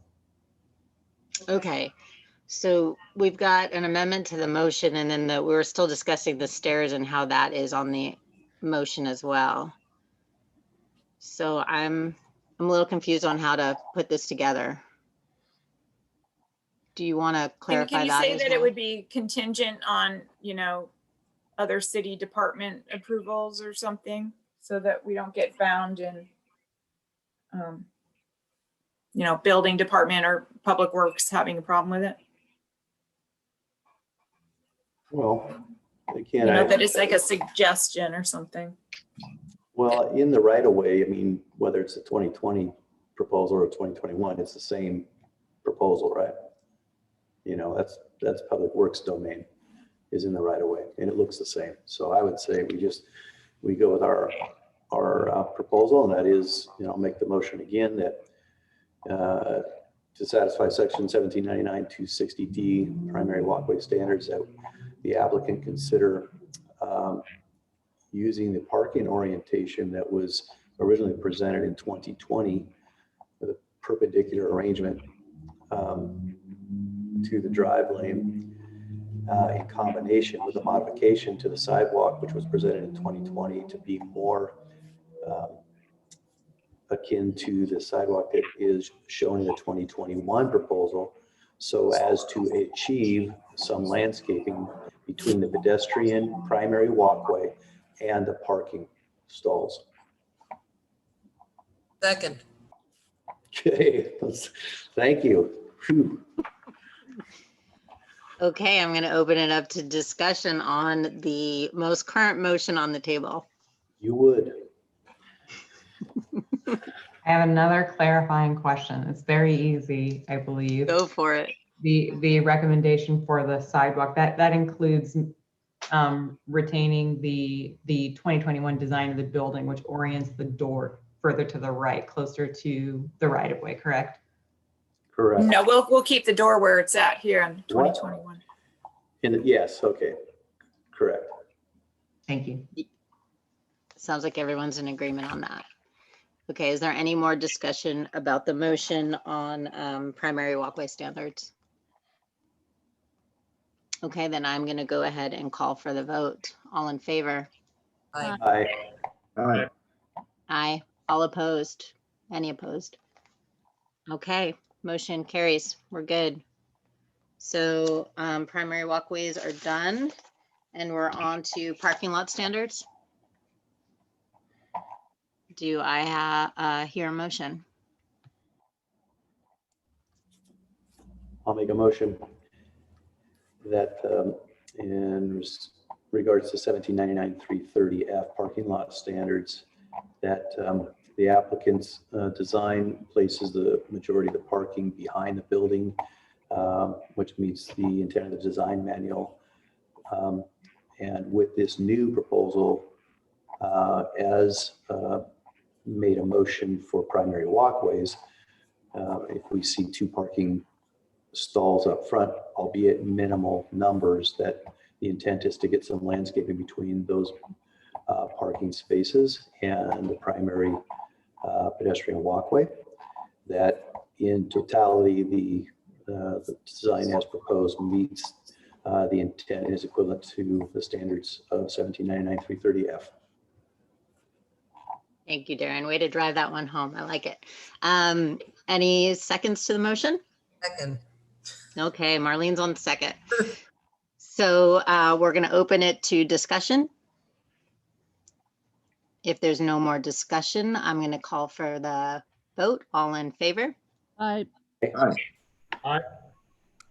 Aye. Any opposed? Okay, the motion for parking lot standards carries.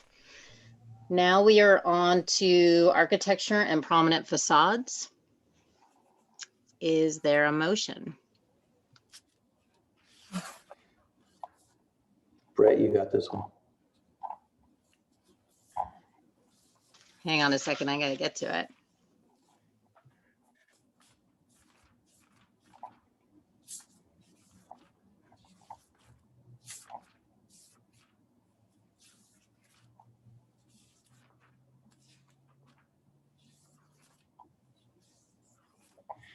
I can jump in, Brett, while you're finding it. Go for it. I'll make a motion that the design in response to Design Manual 1799-400A prominent facades meets the intent and is equivalent, and actually I would say is superior to the intent of the design section, as all facades, those that are prominent and facing upland, have ample fenestrations and meet solid void ratios and modulation, that there are no blank walls in this design from any angle. Thank you, Darren. I'll go ahead and second that. I'd also like to say, I think it's really cool how the prominent facades, the residential faces residential and the commercial faces commercial. You guys did a really great job on that. Really excellent. Open to discussion. Call for the vote. All in favor? Aye. Aye.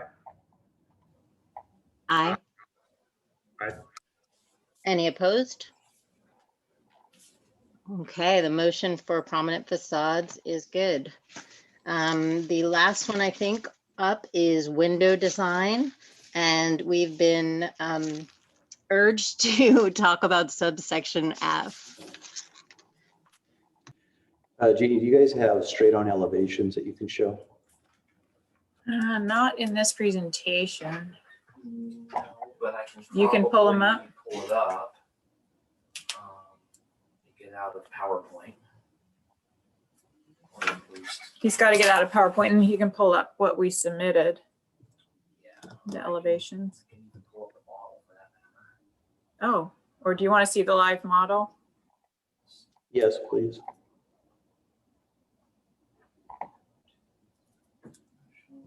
I think I can anyway. I'll try it. Kim, I'm glad you brought up the 4 windows together. I missed that one.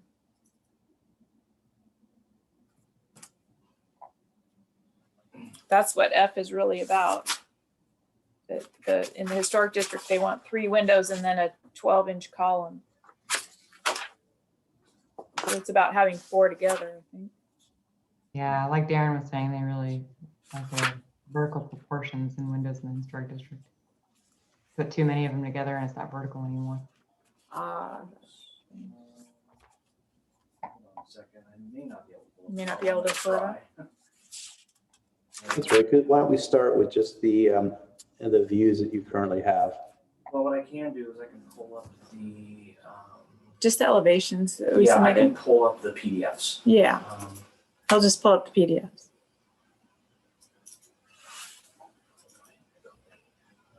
Under submittal. Yeah.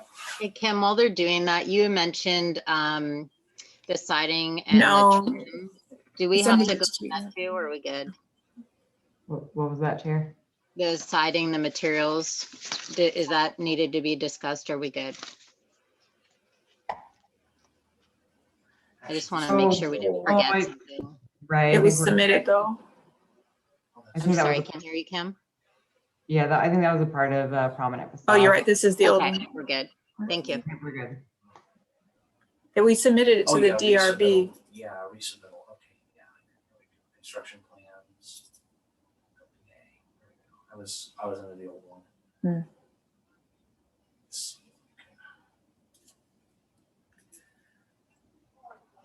Let's see.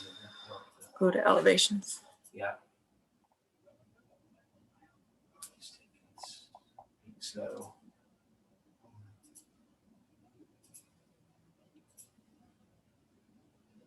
Okay, so there's building A.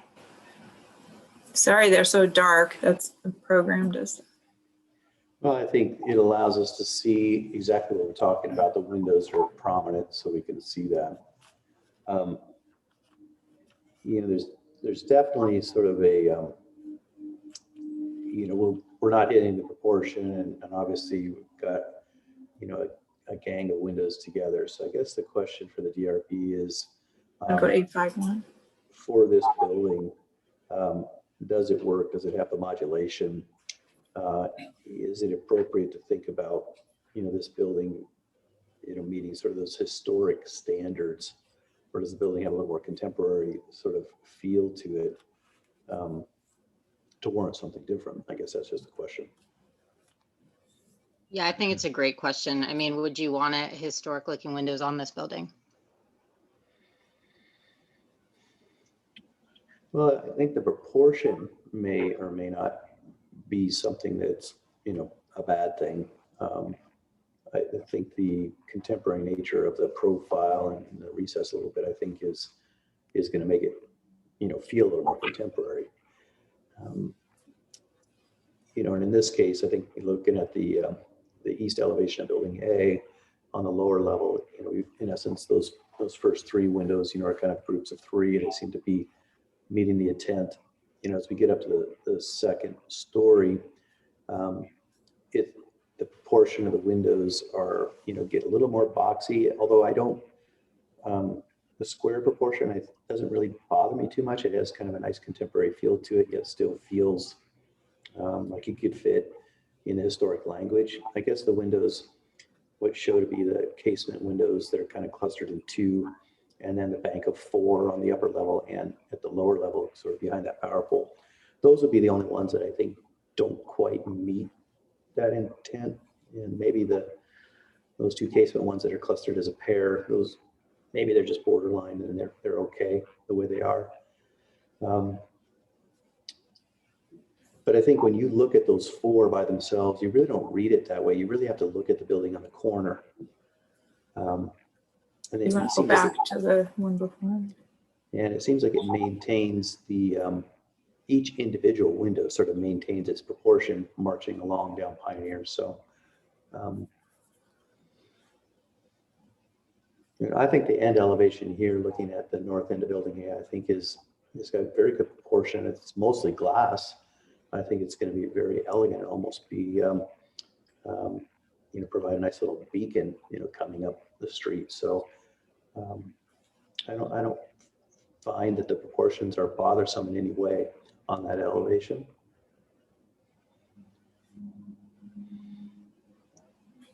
Yeah, I'm going to agree with you. I don't think this building would be improved by having, you know, in the places where you have four windows, if you had three windows pushed over a little bit, you know, centered differently.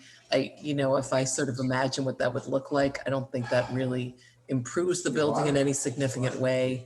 So, and, you know, again, the building is, you know, a more contemporary building, and it's, you know, and it's as mentioned previously, it's right on the edge of the historic zone. And we're not looking for buildings to pretend to be something they're not. So I would be perfectly fine with saying that this is a superior equivalent to what is asked for in F of whatever that section was on Windows. Oh, Marlene, you're so close to a motion. You can do it. I'd have to reopen the book again. and put on my glasses, I'd like to make a motion that I don't know what the number is of this section, so someone's gonna. I'll help you out there. It's 17.99.530.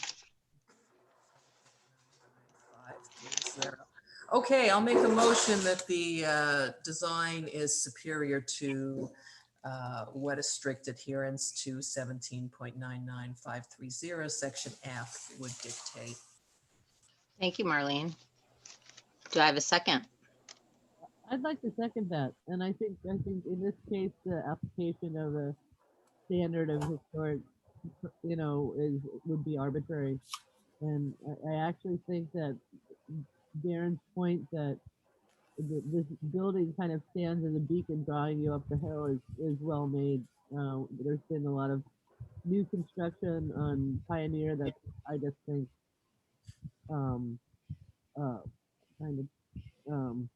doesn't offer much to the eye as far as interesting architecture. So I think this is an exceptional and superior application to approve it with the 4 windows.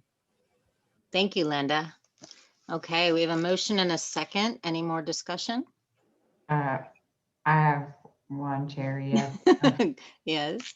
The discussion was very holistic, but the motion only addressed subsection F, and the request tonight is for subsections C, J, and K as well. Okay. Can I ask a question? Yes, I'm wondering if we should incorporate E as well, which is window patterns shall be by vertical proportions, no more squat than square. So what do we say about these triangular shapes and trapezoidal shapes? Oh, right. Kim, are you okay if we address the whole window section holistically as a whole? I was hoping you would say that. Marlene, are you good with amending your motion? Yes, I'd like to amend the motion to include, I don't know if do you want to add specific letters? Just do the whole thing. I've closed the book. So again, the design as presented is superior to what would be what we would have if we applied the strict standards of 17.99530. Excellent. Thank you, Marlene. Linda, does your second still stand? It does. Thank you, Linda. Okay, open to discussion. Okay, I don't hear any, so I'm going to call for the vote. All in favor? Aye. Aye. Aye. Any opposed? Okay, Marlene's motion carries. Window design. Okay, I'm going to ask, just for the sake of being really comprehensive, have we covered everything we need to cover today for this project? From staff's perspective, we are good, Chair. Thank you. Jean, how do you feel? You good? Yeah, I think so. Okay. All Okay, right. then I think we can release the applicant. You're good to go. Thank you, Okay. Jim. All right. Thank you. We're looking forward to seeing your Thank project. you. Oh, me too. Have a good night. Thank you. Okay, you guys, since we are so close to 7 and there's another application, I just want to open it up and make sure everyone's on board for staying after 7 to make this happen. Yep. Yes. Yes. Okay. Okay, here goes. Kim, you're up. Thanks, Sharon. Thanks to the applicants for the Burnham Drive Apartments project for sticking with us through that. Let's dive into your project. The second item on tonight's agenda is the Burnham Drive Apartments proposal at 9411 Burnham Drive. The applicant proposes to develop its 4.4 acre vacant lot in the B2 general business zone with a 78 unit apartment complex. The apartments are proposed in 5 3-story structures. The applicant also proposes to develop a 6th building for recreation and professional office use. The site will be accessed off of Burnham Drive. The applicant also proposes all landscaping, parking, and infrastructure improvements associated with the development. A type 4 stream intersects a steep ravine on the eastern portion of the parcel whose buffer is not impacted by the proposed development. The applicant has proposed an alternative design to 4 provisions of the design manual, which are described and analyzed at length in section 7 of the staff report. There are suggested findings and recommendations provided with regard to the applicant's proposed alternatives for 1799-240C, 1799-370A, and 1799-470C of the Gig Harbor Municipal Code. As it relates to the alternative proposal for 1799-260D, staff will withhold offering any suggested findings or recommendations until the applicant and the DRB have an opportunity to discuss the proposed design at tonight's meeting. The public meeting was appropriately noticed and staff received 1 comment in response, which I will now read to the record. Michelle has provided a copy of this comment to everybody today on the board. But because this came in after the release of the staff report and the exhibits, I'll read this into the record now. The email is from Jeff Job to Kimberly Mahoney and Michelle Thomas, and it reads, "Thank you. Not knowing these would go into the official record, please allow me to submit a more focused, refined comment. Gig Harbor is this vertical sliver, in quotes, that benefits from Highway 16 running right down the middle. Once you are off 16, the roads are tight and curvy, which isn't the best for running large amounts of traffic through each day. In fact, the exit where these proposed apartments would be is already very difficult to navigate due to existing high traffic volumes. Adding more apartment units does not add traffic. Adding more apartment units does not just add traffic. It means the city has to expand all other services that will come with increased population, and that costs far more money than the tax revenue those apartments would bring in.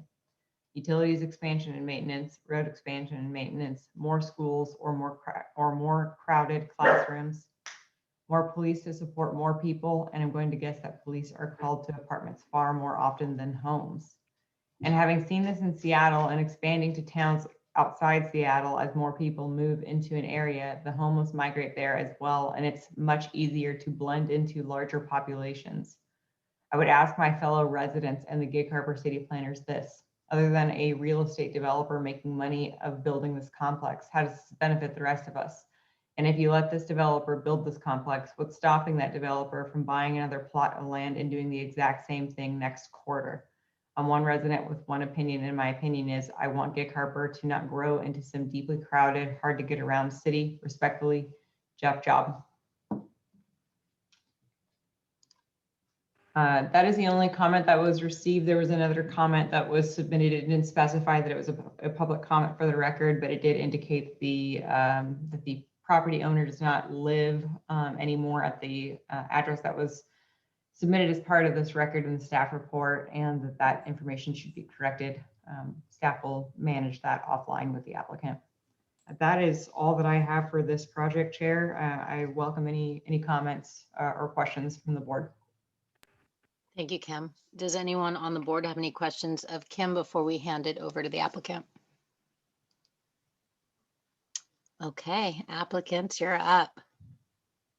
Wonderful. Thank you very much, board and Kim for staying with us tonight and kind of working through this project. We've been at this project for a while on a number of different things. Sorry, I'm Stephen Birchford, and I'm with Contour Engineering. I'm a senior planner here at Contour. And with us tonight as part of our team is the property owner, Mr. Paul Conan, our landscape architect, Kathy Owens, the project engineer, Jeremy Haug, and the project's general contractor, Jeff Reed, who's in there with Jeremy on the screen. So as I was saying, we're kind of working through this project for kind of a long time to make it kind of achieve all of the design requirements of 1799, and we've kind of gotten down to the very end and getting everything to work. We need to kind of work with the design review board on a couple of last items. The access into the site's fairly challenging, sloping rather steeply up from Burnham Drive. One of the last challenges to find a solution for was accessibility into the site from Burnham for the tenants. the only way we could find a reasonable solution up the slope that wouldn't require kind of endless concrete switchbacks into the site was to create a accessible path along the southern end of the property line.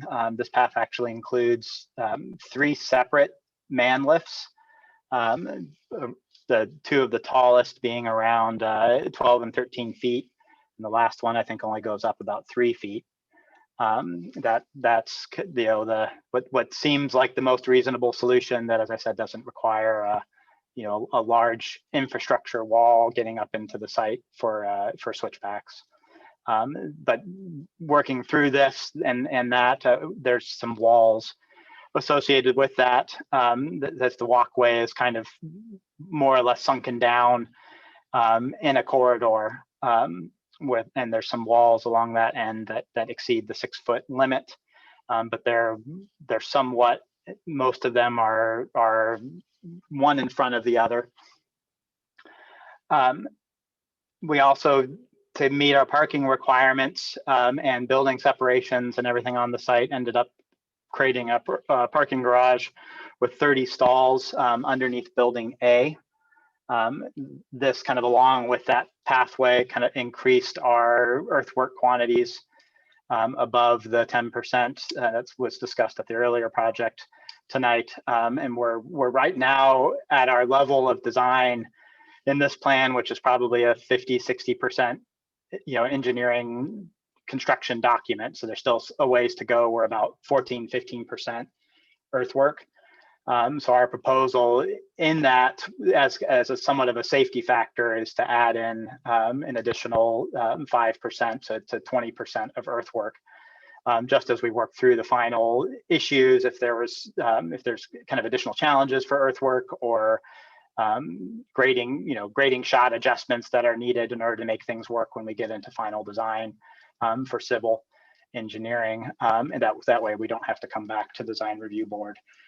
So the plan you kind of see before you is what we're shooting for, but there's always construction changes that are needed, and having that additional increase to earthwork can help in the future. So we're, as staff kind of recommended, having some form of restriction or is amenable to us, and we're fine proceeding with that. The next item that we're looking at is for the primary walkways for 1799.260. That primary walkway extends from Burnham Drive up to the commercial building where we have the leasing offices for the apartment complex, some like living room type facilities that's common in apartment developments, and then there'll also be some leasable commercial office to accomplish the mixed use standards for the development. That's requiring the primary walkway standards into the site. With the kind of shape of the site, we have some issues meeting the 5-foot landscape buffers along the walkway. And we're proposing as mitigation for that to add benching. We feel additional benching, which benching is required. I think 2 benches are required for the project. We're adding an additional 2. Benching and amongst this site seems like a helpful amenity given the slopes. Stephen, can I interrupt you for a second? This is Darren Yes. Fineman with the board. Is there a way, and I ask of staff and or Brett, we could put your site plan up as you're talking about this? Sure. So everybody can see what you're referring to. Oh, sure. I think we all individually may have it in front of us, but maybe not all the audience members have it. Thank you.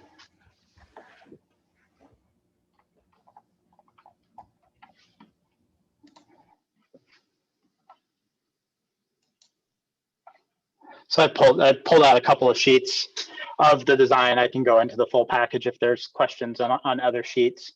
The red line delineates the primary walkway into the building.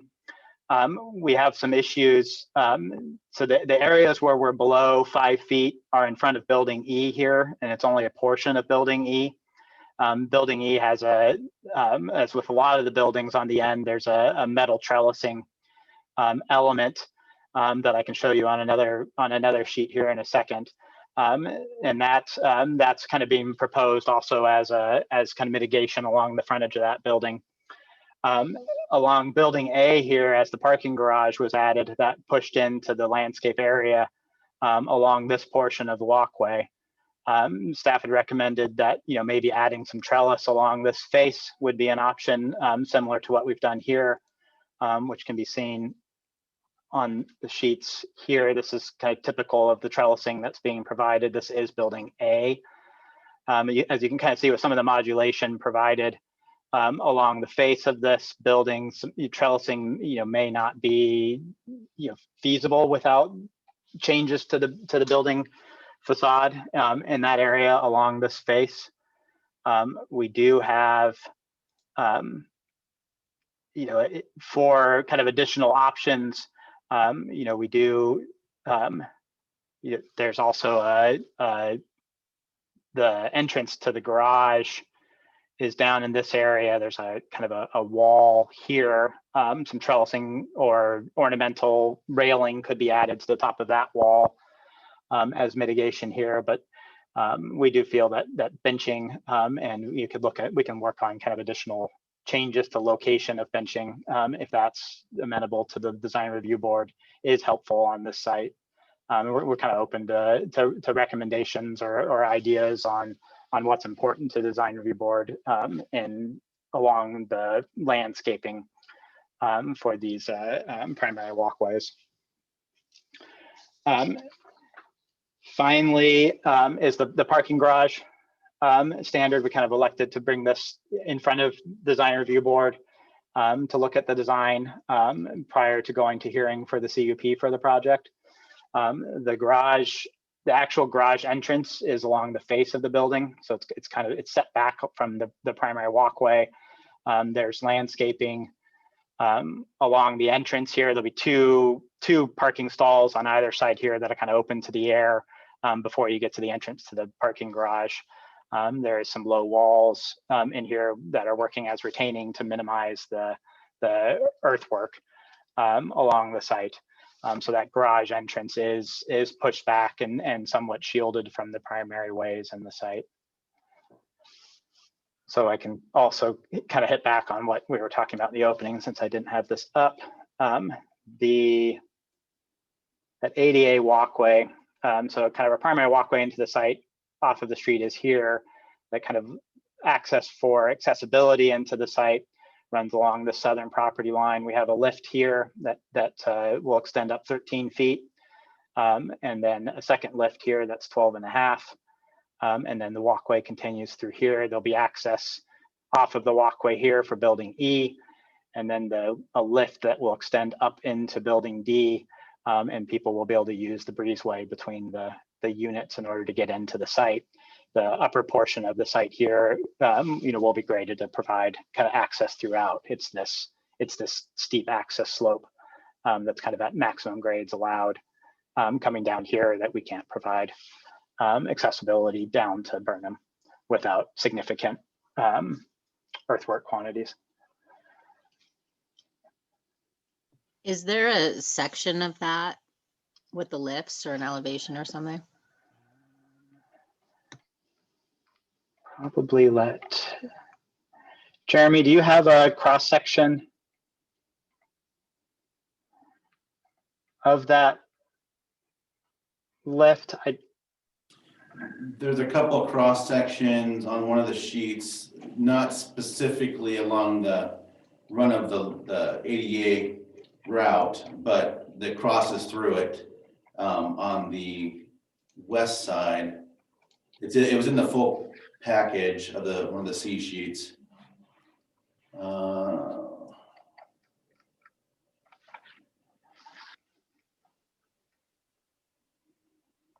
This one looks like it's the closest here. It's just the terminus though. Yeah.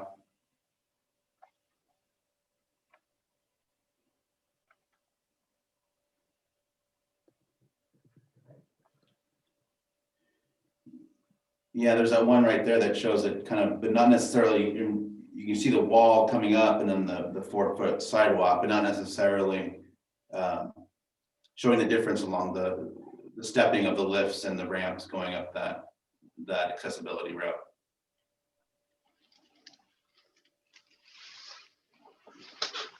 Also, as Stephen mentioned, so along that accessibility route, it's you know, there's just 3 lifts that he mentioned, and then it's a series of ramps and landings that kind of make up the difference of the grade, I mean, in addition to the lifts. So the whole route is just, you can see kind of the different landings. So the ramp goes up at 7.5% with a 1.5% landing to help make up that grade.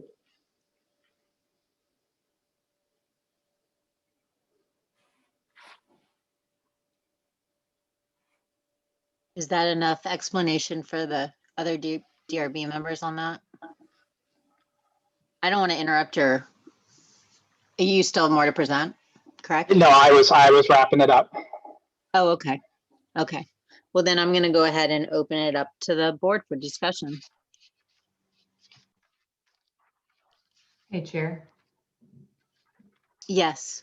Can I Do suggest? you need me to open up public comment first? I think it might be a good. Yeah. Okay. Thank you so much. Okay. We're open for public comment. Anyone? Michelle, do you see anyone? Yeah, so just as a reminder, I see one, there we go, yeah. Someone just raised their hand, yes.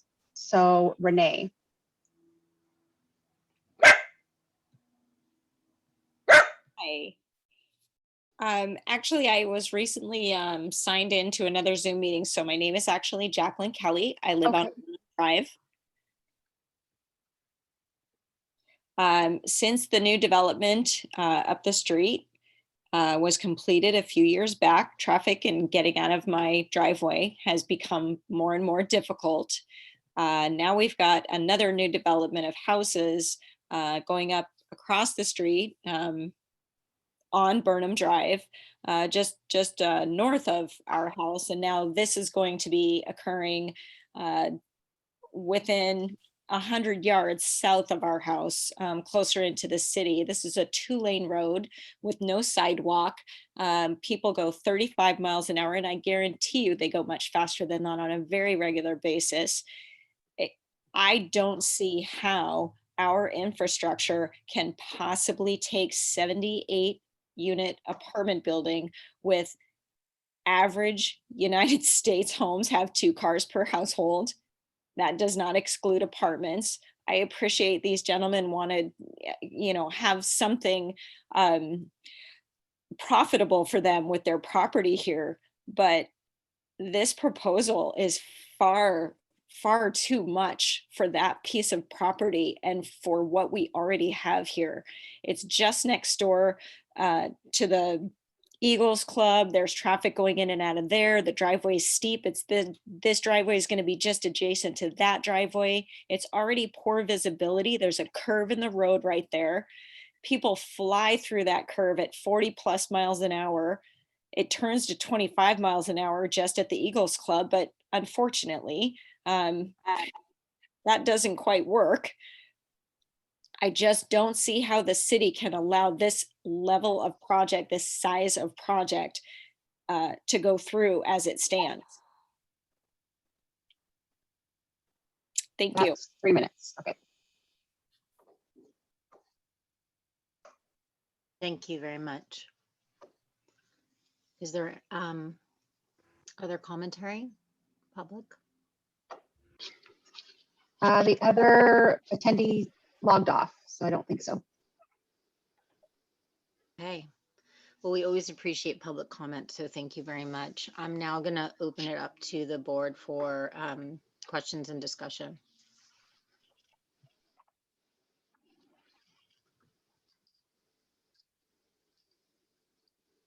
Okay, can I start?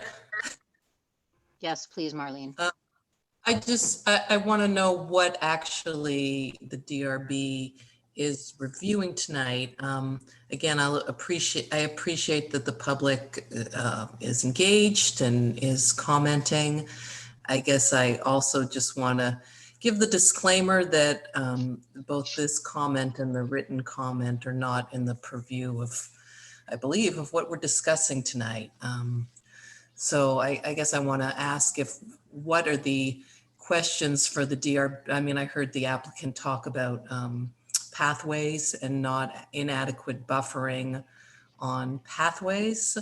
I'm not sure what our requirements are for accessible routes and what we're evaluating. I'll also say that I'm not sure the applicant's presentation is really that clear on how, he mentioned it, but just from looking at the plan we're looking at, I'm not sure if I'm understanding where these lifts are.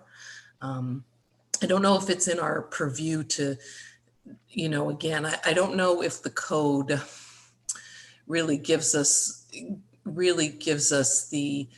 DRB, the design review, the design manual actually is that specific about, and I guess I'm looking for staff to guide us about how accessible routes are treated. This one, just at first glance really does look like a second class citizen view for how the accessible route is provided. And I certainly understand that Gig Harbor in general and this area in specific have a lot of challenges with existing landscape and steep slopes, which make accessibility really challenging, and also make, I guess the other thing that we were looking at tonight was the amount of cut and fill. Am I right that that's something that's come up tonight? Very challenging, but what I'm seeing does not, I guess maybe I could could open it up to the applicant to try to make their case, but just at first view, I'm not seeing nothing that, it's not striking me that this is a really great solution to the challenges that the site is presenting. Thank you, Marlene. Sorry, I was having trouble unmuting. I appreciate it. Do you have the DRB staff report so you can look at the requested review items? That might help. It starts with Article 3, site design. My printout didn't make it to me, so okay, no worries. I'll fill you in if that's okay. Stuff. Okay, so it looks like Article 3, site design on natural site conditions. And then the next one is primary walkway standards. And then we move to architecture on parking garages. Kim, those are the 3 items requested, correct? That's correct. I kind of lumped together 240C and 370A in the first section of my discussion in section 7, because they both are discussing the maintaining natural topography related to the grading activity request from the applicant. Okay. Okay. So I guess the biggest question is, can the DRB understand what's going on with this project with what has been provided?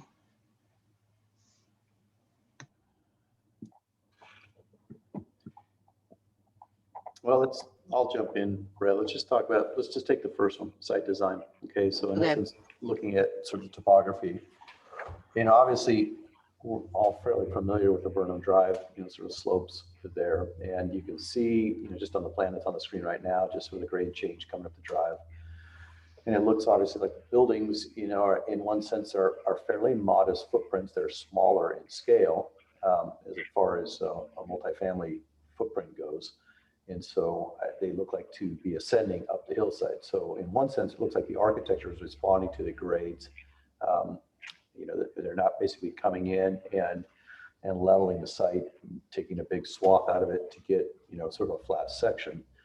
So one bit of information we might, be sort of looking at is sort of what is the cut and the fill sort of quantities that kind of gets us there. And I think Kimberly denoted it, that it was maybe somewhere in that 14% or so. Am I reading that right, Kimberly?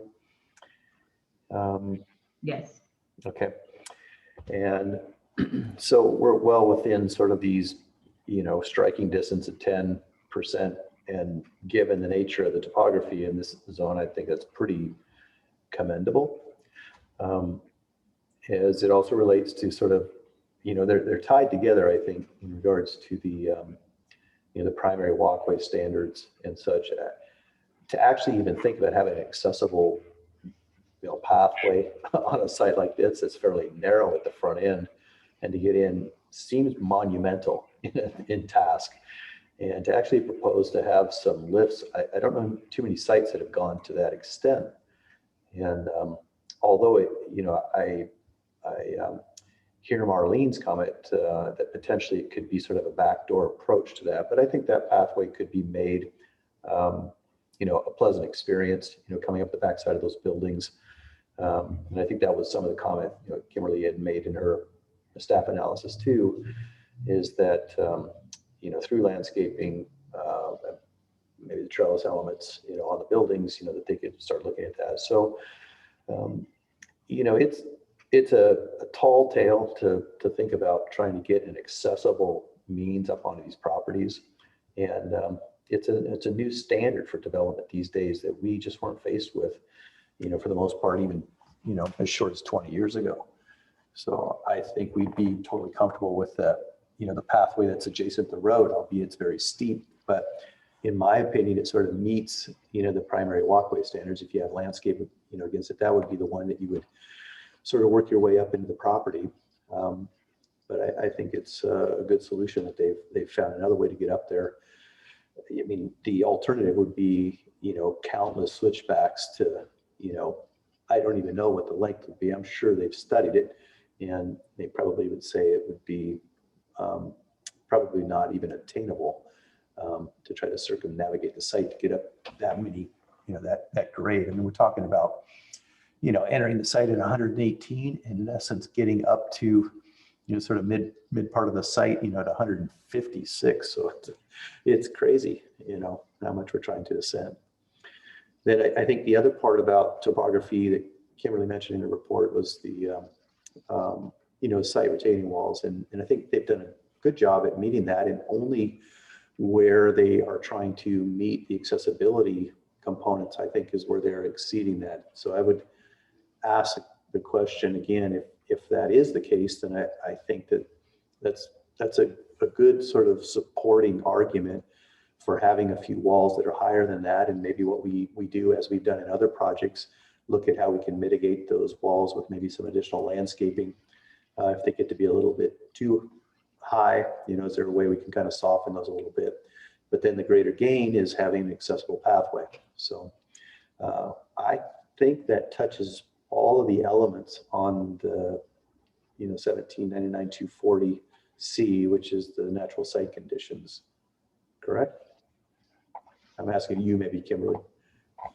Yeah, I think you did a great job. Thank you, Darren. I appreciate that. I wondered, Chair, if it would be helpful, noting some of the comments that have been made so far. If I maybe dove into my staff report a bit more. I apologize, Marlene, that you didn't get the printed version, and so maybe it would be helpful if I was a bit more specific as to what my analysis was. That would be great. Okay, and would it also help if I described the role of the DRB and what we're talking about tonight and what we're not talking about tonight? Yes, I see head shaking for sure. Okay, I'll start with that one. Thank you very much to the public for submitting comments and coming and attending this. It is late, and appreciate the interest that there is in this project and the involvement from our community. It's a very important part of the process.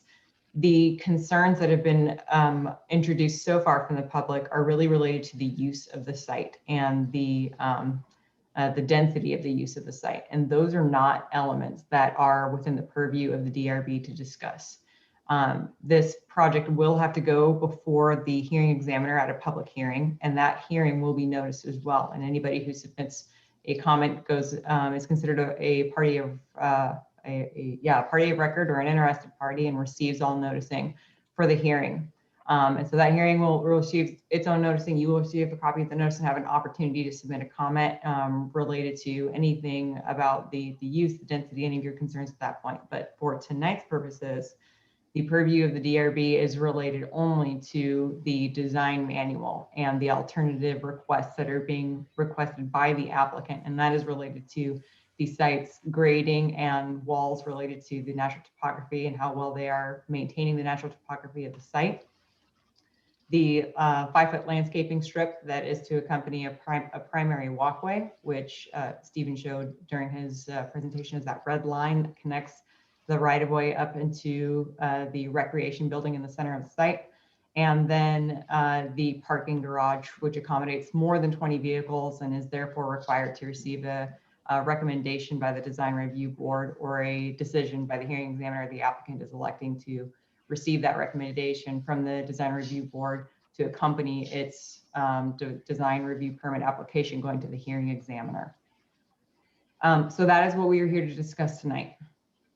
I'll dive a little bit deeper into my analysis. I think that Darren did a really good job kind of capturing everything that I wrote related to the maintaining natural topography. There's two fronts on this one. One is the grading quantities, and another is the height of some of the walls. And the walls that all exceed the 6-foot allowed prescriptively with the design manual are related to this ADA accessible.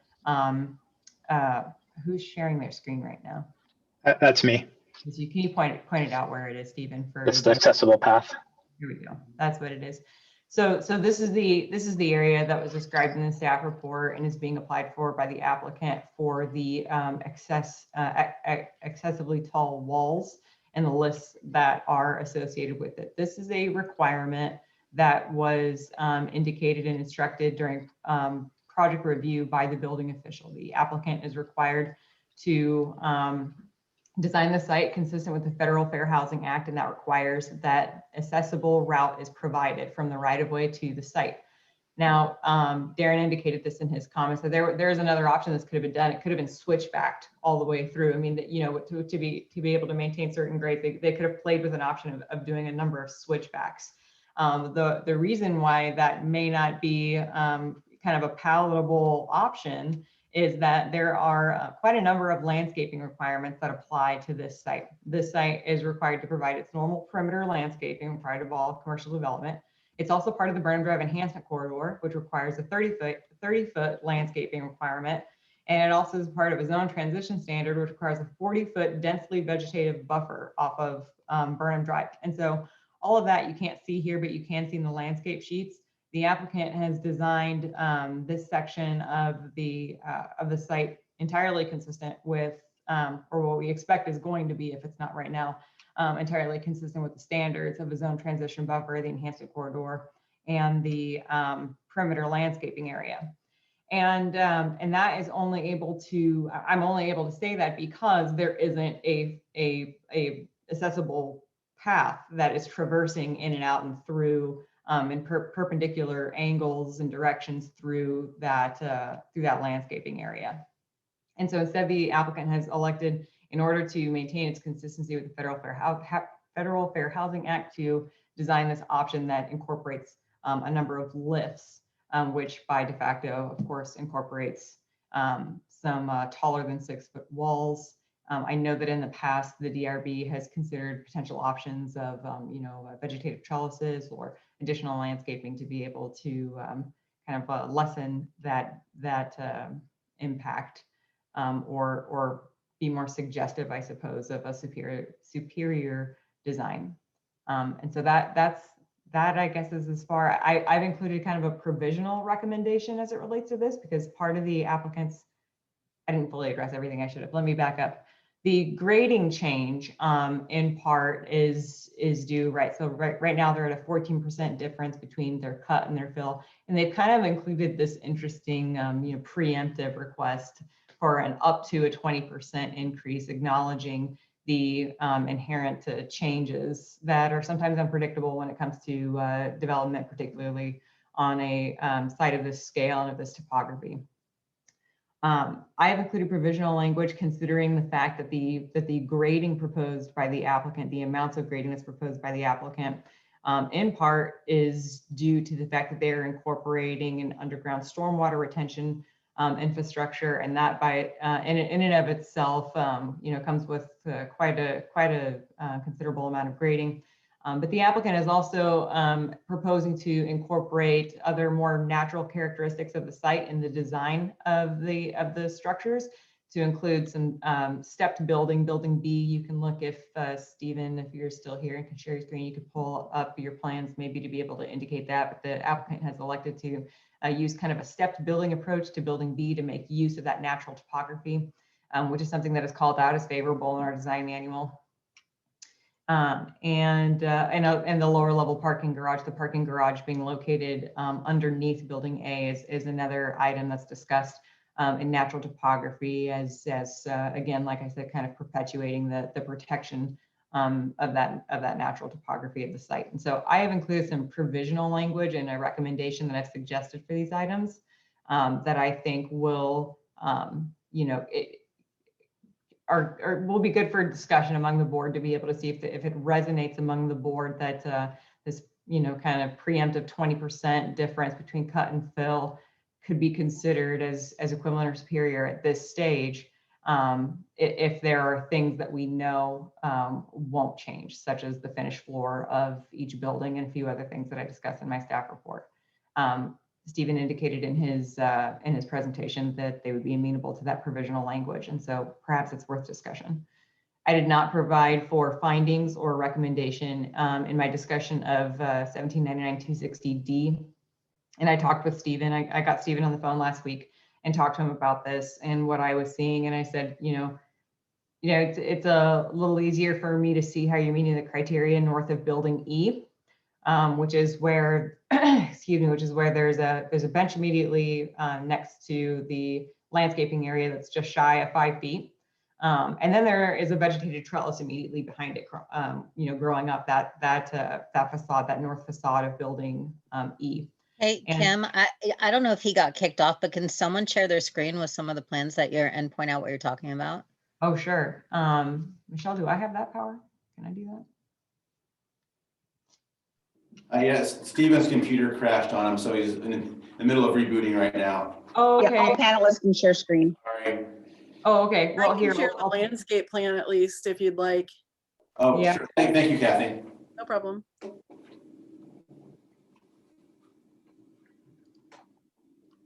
So here we go. Very good.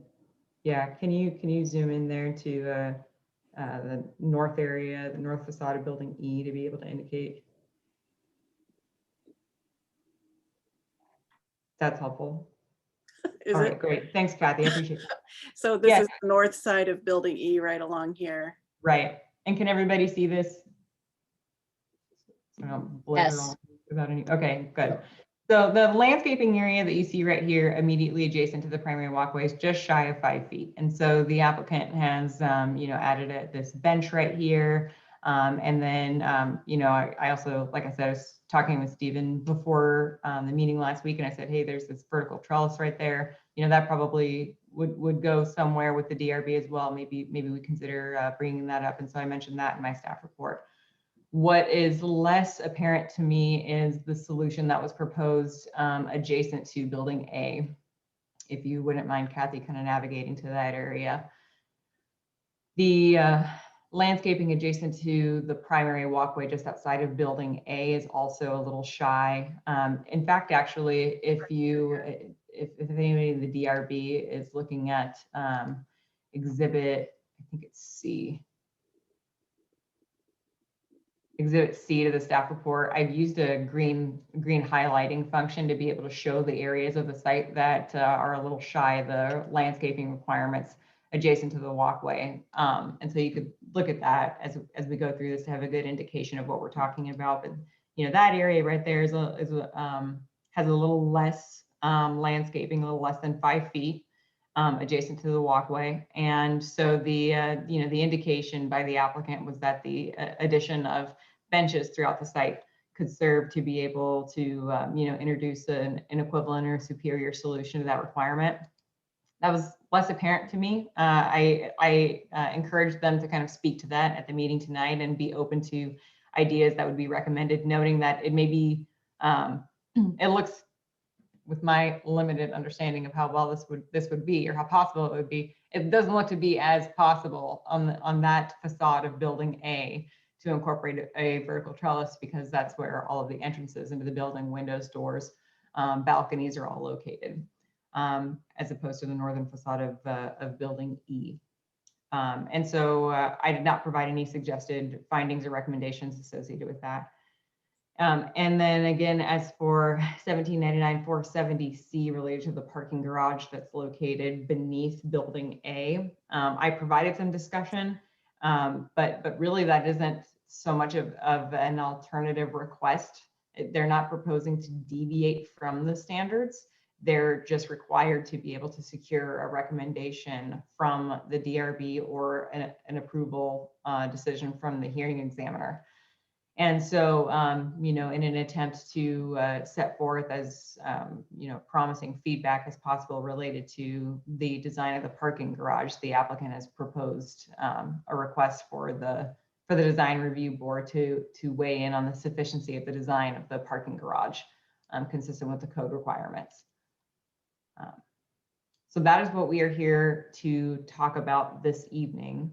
And I, you know, take another opportunity, I guess, to invite the board to ask any other questions for what probably should have been what I said from the beginning.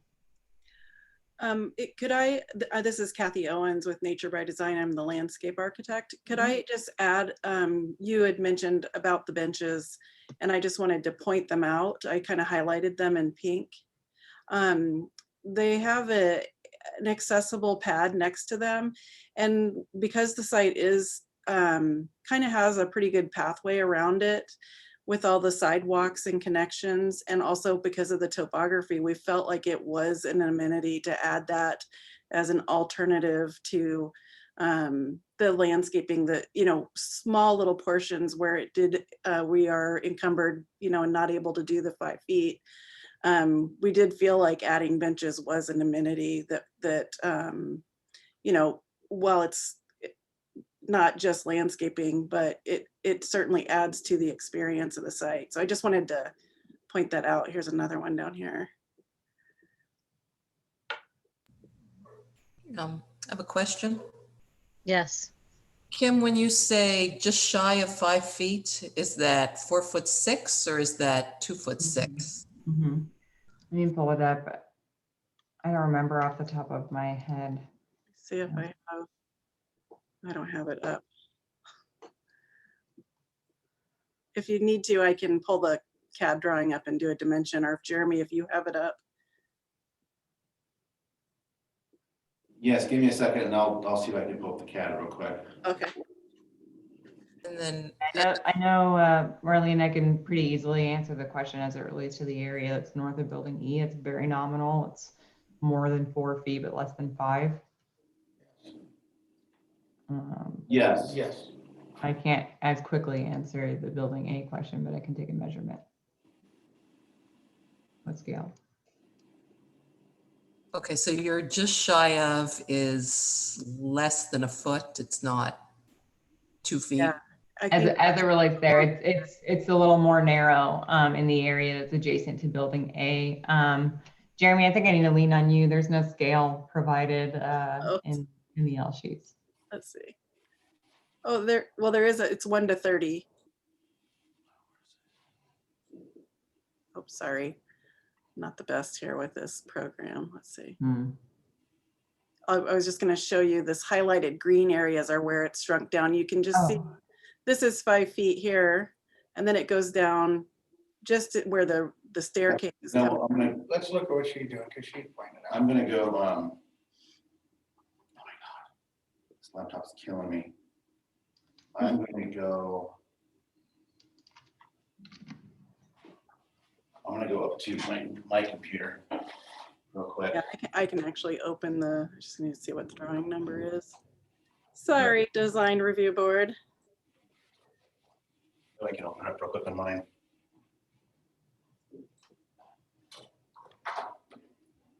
Here, Kathy, why don't you let me take over? Okay. Is that okay, Chair? I'm just driving over here. Absolutely. I'll open the plan at the meantime. There you go, Marlene. Yeah, so this area, can you see this, Marlene?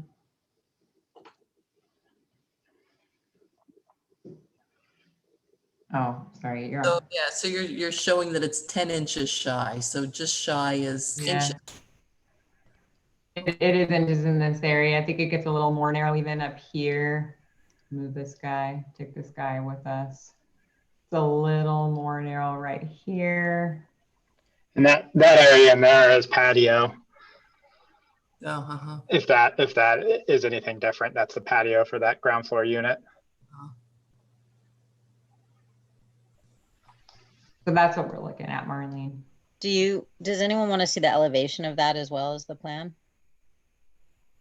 Are you guys okay? yeah, that'd be good. I think we, yeah. I'm going to step in for my applicant here and just start showing plans. Perfect. So this would be the area that we're talking about on building A. You know, I guess open for debate, but I think if something is well landscaped, does somebody perceive the difference between 5 feet and 4'2"? I guess it's more important to me that you plant, you know, things that are going to live nicely. I'd rather have 4'2" of really nice plants than 5 feet of half dying ones. Those are some high expectations there, Marlene. My landscape background for you. Okay, are there other questions for the applicant or staff, or should we head towards some, sounds like 2 items require motions, 1 requires a recommendation or is asking for one. Is that correct? It would all be, it would all require a motion. For the, Jump on this evening gets back up. Oh, there you go. Could I ask that we look at the site sections again and maybe cross-reference them against where they're taken on the plans? Stephen, are you back up and functional or do you need me to? I am back up and functional. Let me. So if you could just show us on the plans where you took the sections and then show us the sections. Of the cross sections for the sections through the site. Sure. Let me.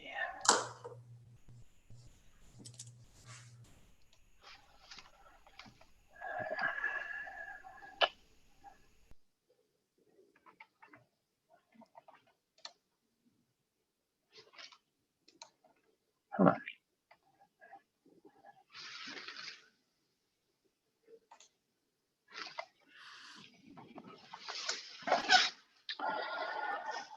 All right, so we have a cross section kind of running up the main drive entrance. But that doesn't, okay, so we don't see any of the buildings in this view. So what we see on the dotted line is your existing grade and the solid line is the finished grade? That is correct. Okay. And then we also provided cross section coming through here. This is that building E so you can see a little bit of that walkway here, but this is the building E up along Burnham Drive. And same thing here, you have your existing grade and then the finished grade. And then this is, the scale is, it isn't a 1-to-1 scale. So it's exaggerated. So you have a horizontal of 30 feet and a vertical of 10. So you've got about, your 10-foot differences there. And then finally up in the east end of the property, this is the commercial building. You have your, and same thing here, the scale is exaggerated. Did you do did you have some that showed how the buildings sit on the grade? Yes, the architect has okay.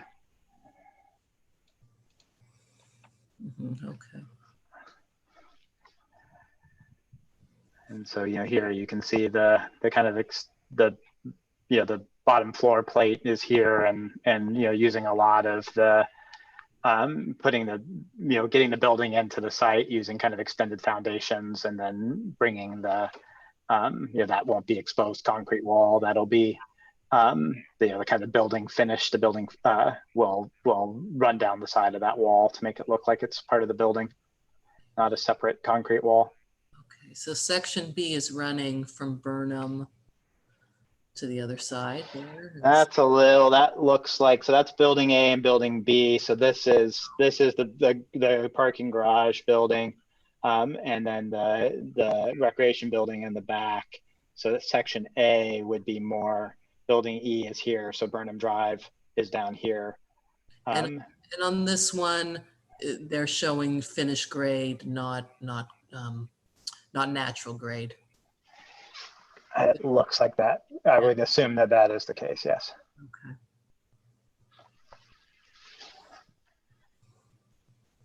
And you don't have do you have a plan that shows existing contours on one level and then regrading on another level?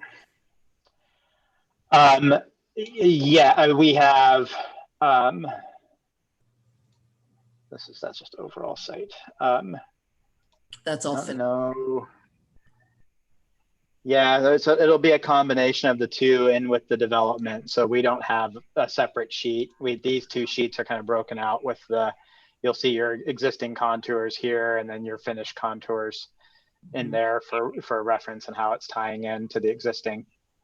But yeah, as far as we have all the facilities and infrastructure in there as well. We don't have just a separate grading only sheet. Mm-hmm.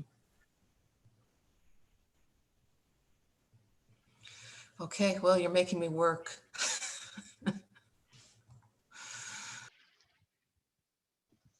Okay, thanks, Marlene. That's all my questions. Thank you. Okay, so again, I'm going to ask if there are any motions or more discussion. I've got my hand up here, Brett. Oh, sorry, Linda, go for it. Yeah, I find this a kind of surreal discussion, frankly, that we're talking about landscaping and benches before the larger questions that I guess are going to be posed before the hearing examiner have been discussed. I'll just say about the ADA access and the lifts, as someone whose father is in a mobile wheelchair, that's really not a very realistic solution. And I can't imagine anyone living there would be going up and down 3 different lifts, coming and going. But it's not an issue with this particular applicant. It's an issue I have with the city in the larger sense, because I think a lot of their ADA access solutions are not actually meant to accommodate people with mobility issues. But I guess the real question is for staff. On page 3 of your summary, pertinent under the header pertinent design review policies, the very first point is how this project relates to the community design elements of the comprehensive plan. And if those questions aren't coming before the DRB, I'm assuming they've either been addressed by staff. Have they? And if not, I'm looking at the community design elements of the comprehensive plan, and the very first one says the first goal is assure that new commercial and residential projects include an active interface between the public and private realms. And I see very little, if any, public space in this proposed development. The second one is provide functional links between developed and developing parcels. This proposed development is within a neighborhood, and it would be interesting to know how it would interact with the surrounding properties. But mostly, goal number 7, under community design elements of the comprehensive plan, is encourage building designs which define and respect the human scale. And I have to say that,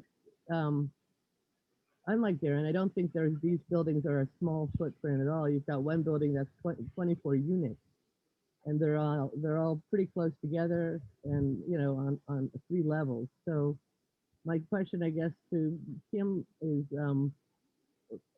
has this proposal met the staff's understanding of the community design elements in the comprehensive plan? Yeah, I can address that. Yeah, so this plan is not ready to go forward for a decision right now. It's not ready to go to the hearing examiner. That is going to be a part of staff's holistic review before we determine that we're ready to go before the hearing examiner. But for matters that are to be considered by the design review board, it really only comes down to the criteria that is set forth in 17.98.055A. And that speaks to the alternative design's ability to meet the intent of the general requirement and suggest an equivalent or superior alternative design to strict adherence to the specific requirements. I would say that some of what I just heard read out of the comp plan is more related to the conditional use permit criteria for approval, which again is not a matter to be discussed tonight. You know, when it comes to the site's location relative to certain types of neighboring uses, that's really more of a consideration that will be reviewed by staff in review of the conditional use permit and not the design review permit. But to answer your more broad question, yes, staff is going to consider the applicant's consistency with the comprehensive plan. That review has not yet taken place. It has. This is an iterative process. We review the applicant's proposal against the applicable Gig Harbor Municipal Code and comprehensive plan provisions.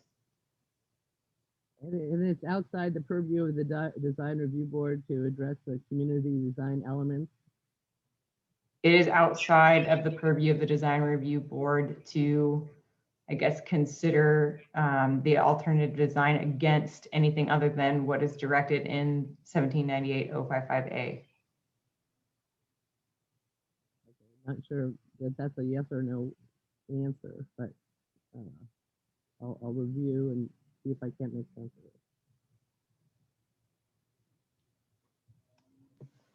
Are there any other questions?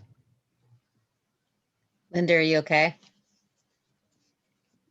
Yeah, well, there's a lot that's important. I mean, this is an important proposed development so far as that it's the first proposed high density residential facility in the View Basin in a long time. So I think it's an important development, and I'm just trying to understand what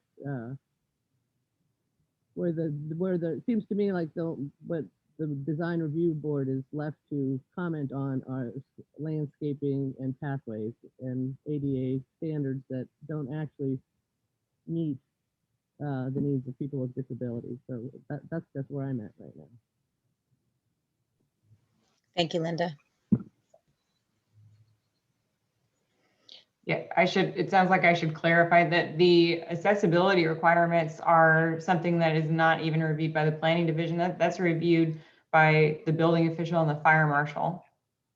And he views those in consistency with federal law. Yeah, well, I appreciate that, but there's also the the daily lives of people that face those challenges, and I don't. This is not on the applicant at all, but a solution like this does not really address those needs. Thank you. These lifts that are being put in, are they, how many people they hold?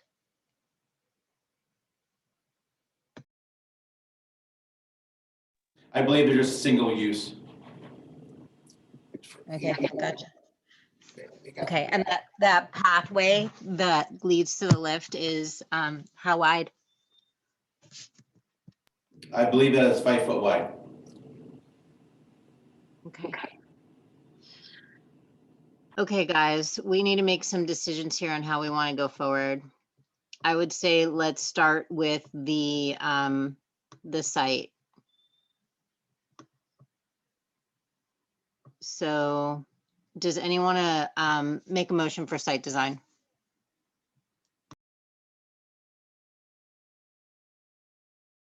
Sorry, is the motion specific to the decreased landscape areas between the pathway and the building? This is specific to maintaining the natural topography and the cut and fill. Well,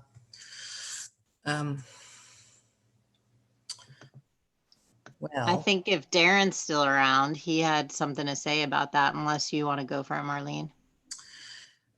I guess I would have liked the applicant to provide better site sections that show how the building is actually sitting within natural grade and finished grade, and have, you know, it's almost there, but you're actually making me, as I was kind of joking, but you're making me work, right? Because I'm looking at your plan and your contour lines and thinking about what I know of the site and trying to figure out what you've changed of the natural. And again, I see some indication that yes, because you've separated it into different buildings, you have the ability to set the floor finishes on different levels that work better with the site.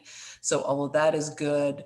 But so the letter of the law here is a certain percentage. You're asking for quite a bit more than that certain percentage. So I guess without seeing a more specific site section, I'm not ready to say that that's okay. Thank you, Marlene.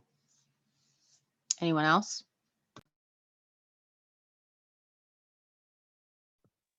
Yeah, I actually agree. I don't think I have enough information to make a decision right now. Thank you, John. Nels, you still there? Yeah, I am. I guess I have a question for Stephen.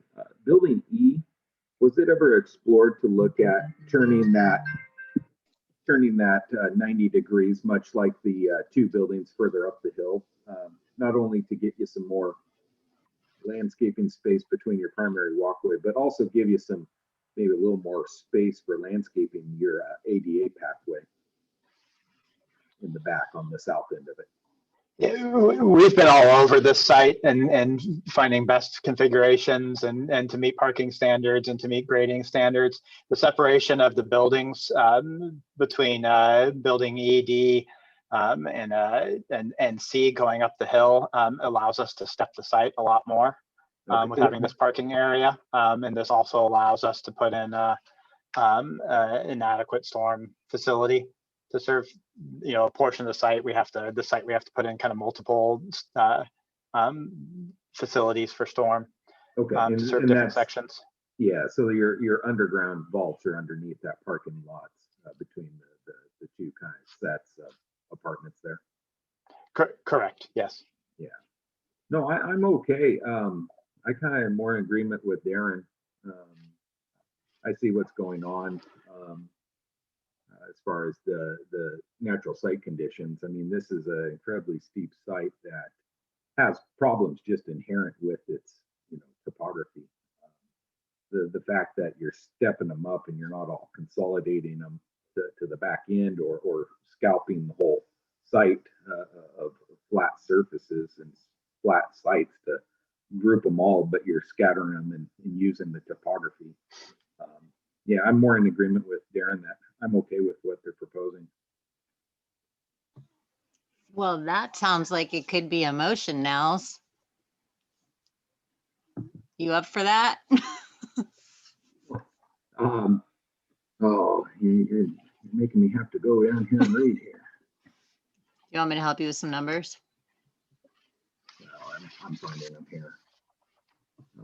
Because we're both talking about 1799, 240C, and 370A.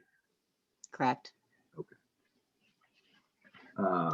Yeah, I'll make a motion that the applicant's proposed design for natural site conditions 1799, 240C, and 370A exceeds and meets the intent of the manual, and yeah, that's it. Okay, thanks, Nels. We have a motion. Do we have a second?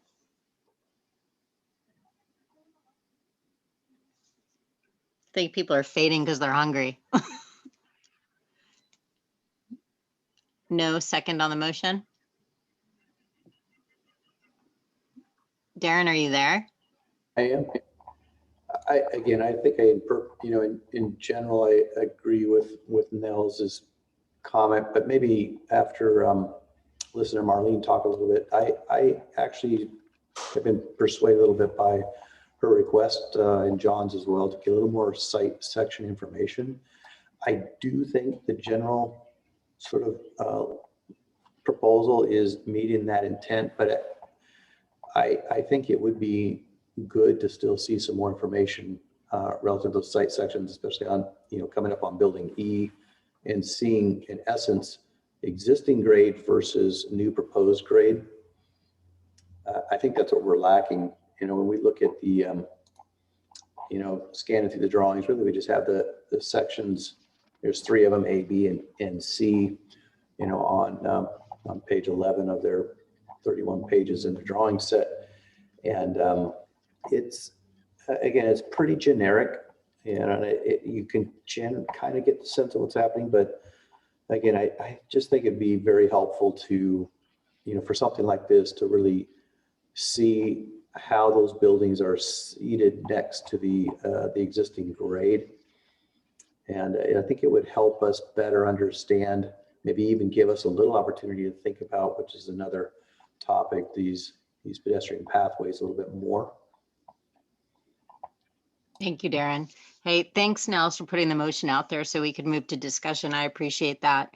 I'm going to open it up right now and just ask, is there enough information for anyone to vote in on the primary walkway standards?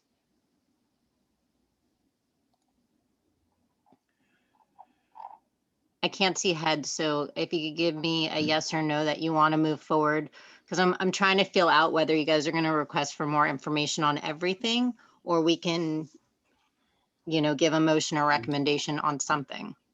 Well, I think for sure the garage, it seems like that's one issue, maybe not the primary walkway or the natural topography, but the garage is one that we could probably look at now. It seems that it's pretty straightforward whether that it's ahead of us just because it has to be ahead of us and in front of us to look at. So we might as well look at it. Okay.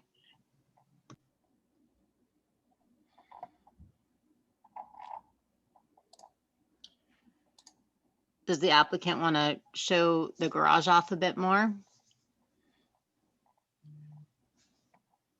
Does anyone have questions of the applicant regarding the garage? I think I actually have to ask staff again.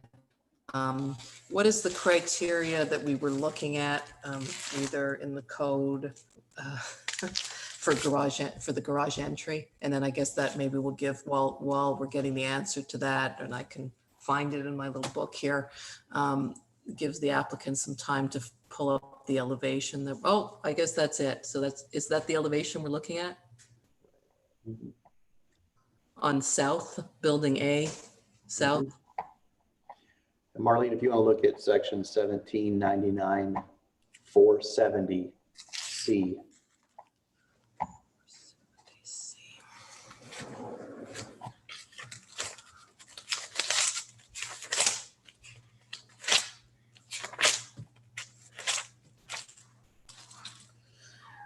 $470.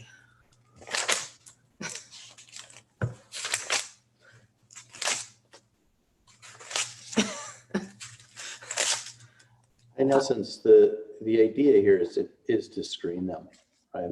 That's the main design guideline we're trying to do here. And so, unlike maybe some other instances in town where you kind of have these garages that are right in your face as you come in, you do see this as you come up on site, right? Just on the main drive coming up, it'll be immediately to your left.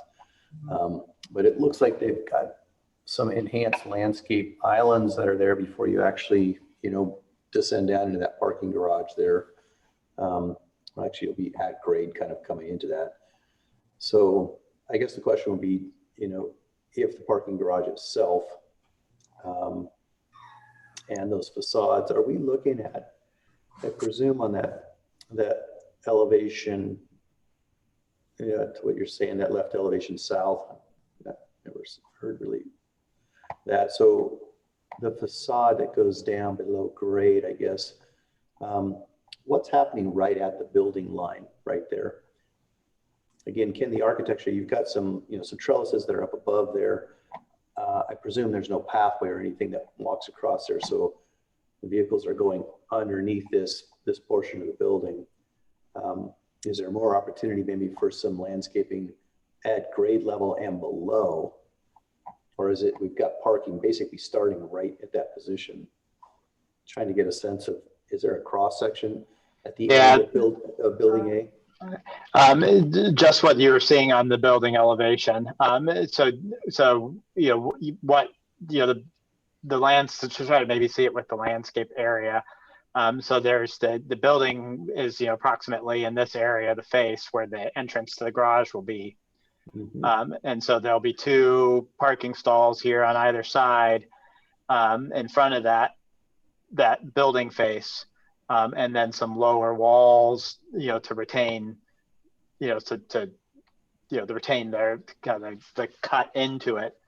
And then those walls will be landscaped. So immediately on the building face, it's just kind of parking area in this general cut. And then, the building face is here. So then 2 parking areas out here. So the parking garage is set back, so approximately, 16, 18 feet. From the landscape islands out here, so at the building, looking again at the elevation, you are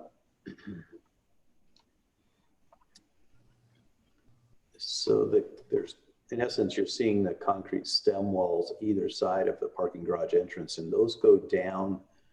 The way that cross section is there, they're actually going to go all the way down to the grade of, in essence, where the cars are at, right? So those 2 parking stalls that are on either side of that drive lane coming in, one of those parking stalls is parallel with a concrete wall that is how tall? Let's see if we have shots on that. So we've got, zoom in here, so.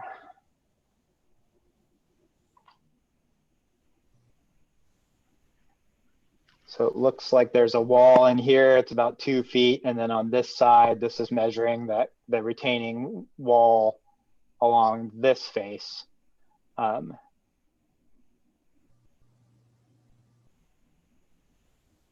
looks like that's over 10 feet. So that doesn't seem right.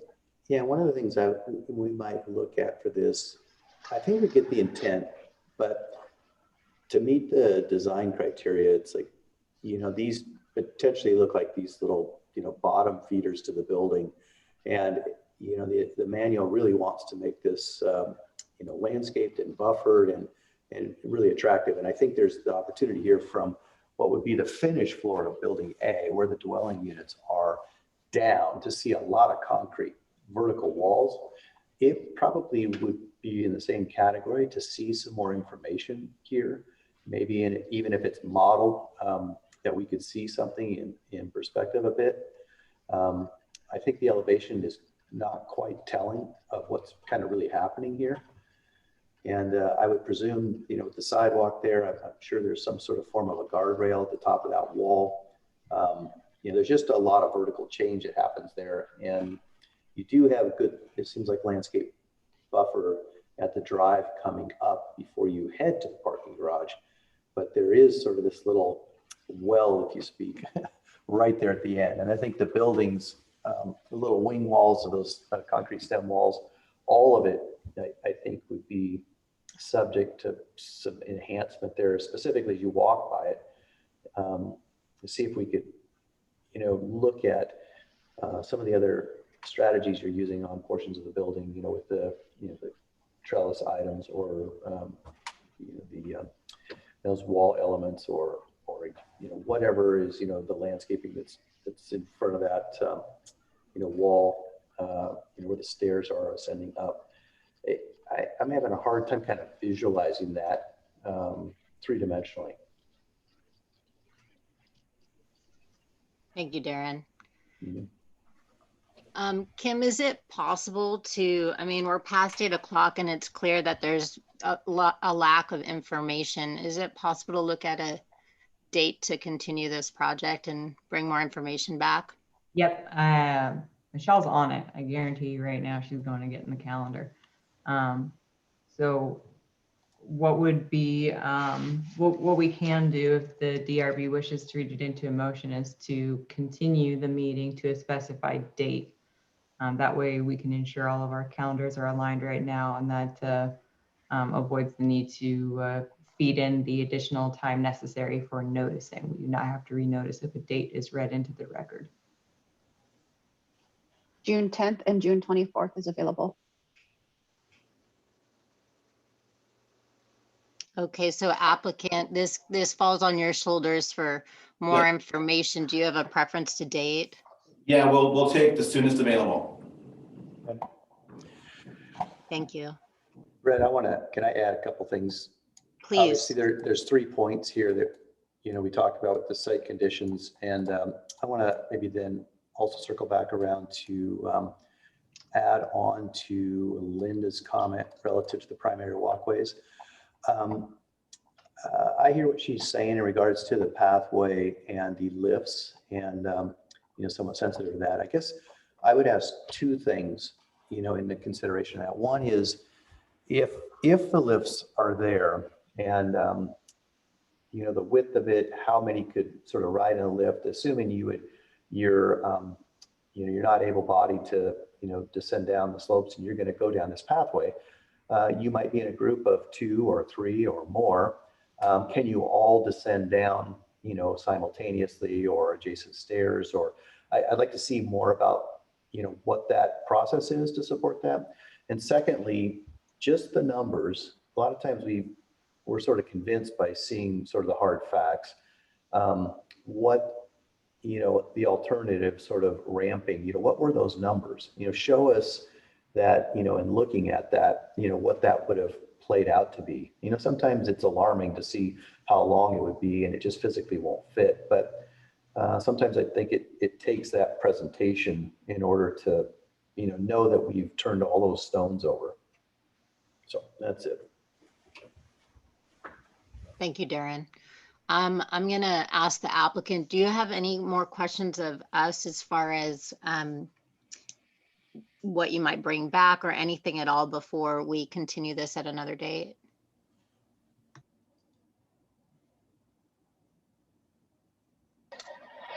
So we're definitely hearing the additional cross sections to kind of better understand the grading. I'm not clear on the what's missing on the prominent facade or the prominent walkway up into the site. Is that also related to cross sections? Because I mean, what we're looking at there is width of landscape buffers.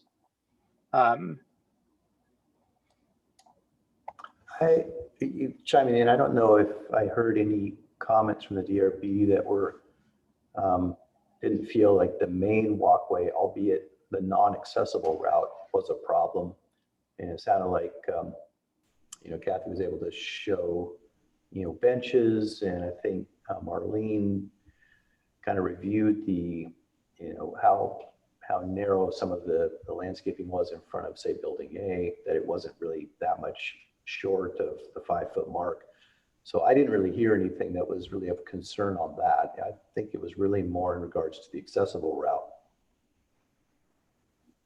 Yeah, I think would agree with that, Marlene.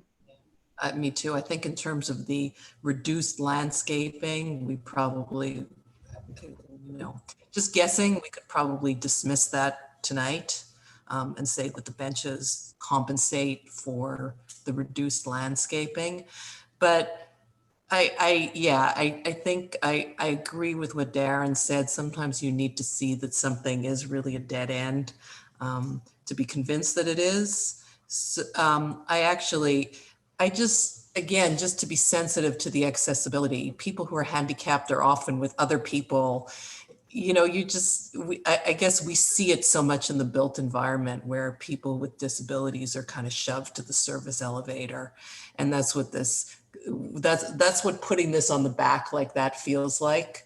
I'll say, you know, just think about the usability of your site. You know, anybody pushing a stroller or using a scooter or a walker is going to have kind of similar issues. So could their accessible path be related more to the accessible path, to the pathway that an able body is going to be using?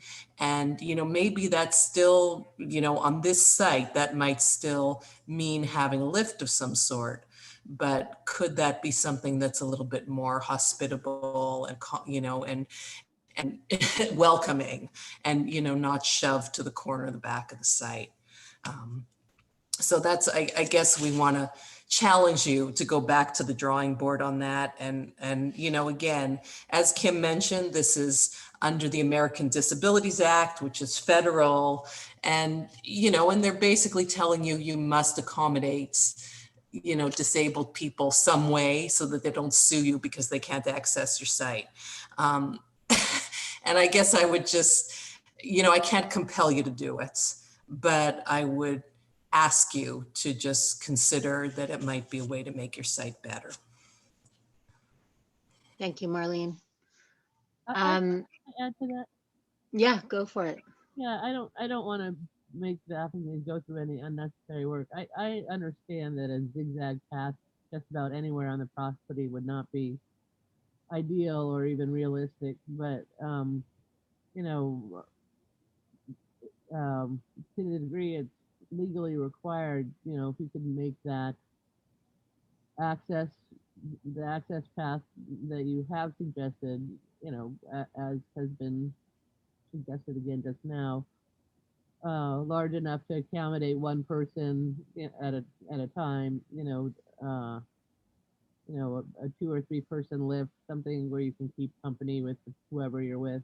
It's still, again, this is not your you know, responsibility to address the inadequacies of the law, but that would make it a more functional to anyone with mobility challenges that was actually visiting the property. Thank you, Linda.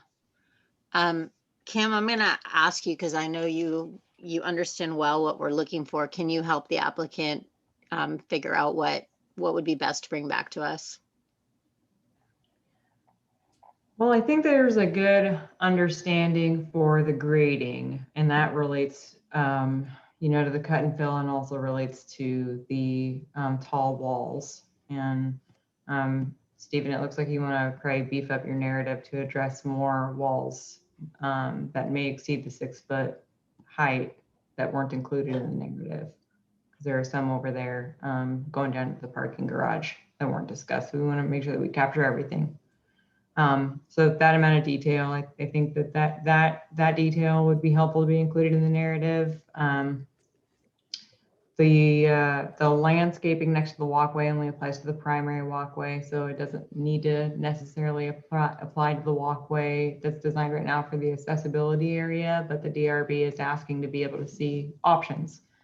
What are the realistic alternatives kind of break out as from a numbers perspective, and you know, what alternatives have been looked at to be able to accommodate a more welcoming atmosphere for those members of our community who require accessible accommodation.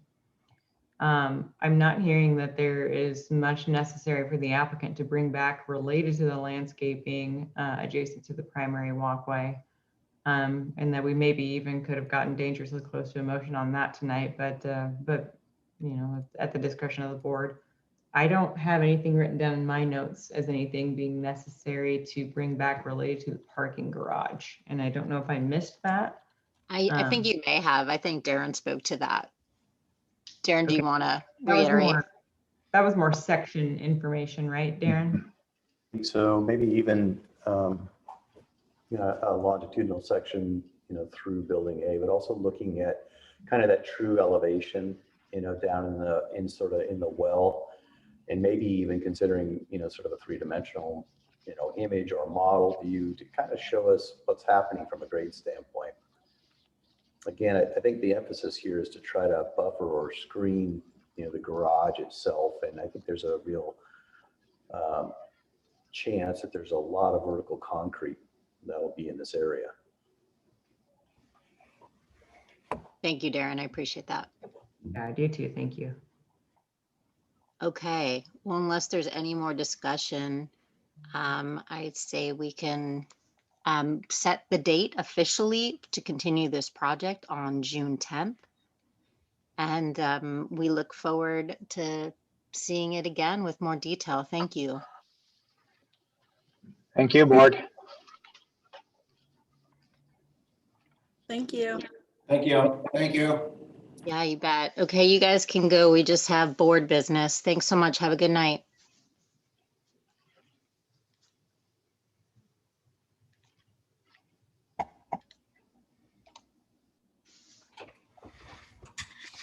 Okay, late night, guys. How's everyone doing? Man, this was a tough crowd tonight. You guys are killing me. So, is Michelle? Sorry, go ahead.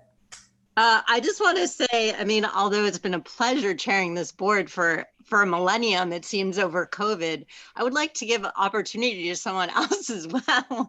I know that we normally vote in August and we're overdue. We can wait till then, and I'm happy to take on until then, but I also don't want to be unfair to others. So I just want to put out there that I recognize that we have not revoted on chair positions. Don't all clamor. Did you bring this up, Kimberly? I did not. I did not. Why, Darren, were you going to? No, I wasn't going to bring it up. You know, we normally wait till August. Well, it's only May. So. Well, COVID brings out the best in everyone. Okay, well, then I will continue forth. Are there any other business items, either from staff or the board for tonight? I just want to thank Michelle for trying to get me the hard copies, and not your fault that they didn't make it to me, because I have a confusing mailing address. And I really thought that I wouldn't have to squint and play with the glasses that much this meeting, but still did. So absolutely, I know you did your best on that, and I don't feel, not on you. So sorry. Marlene, you did pretty good, all things considered. Good job. Linda, I think I heard you speak up. I was just curious if, I have heard some fallout about the discussion around the Edinburgh chimney, that it might be coming before us again. Is that the case? Do you know, Kim, or anybody? Not to the best of my knowledge. I have not heard anything. I am the planner for that project, and nobody has indicated to me that they are going to need to come back to the DRB. Okay, we'll leave it at that then. Okay. If there's nothing else, do we have a motion to adjourn? I'd like to make a motion to adjourn. Thank you, John. Thank you, Marlene. All in favor? Aye. Aye. Okay, you guys, good work. Have a great night. Good night. Thank you, guys.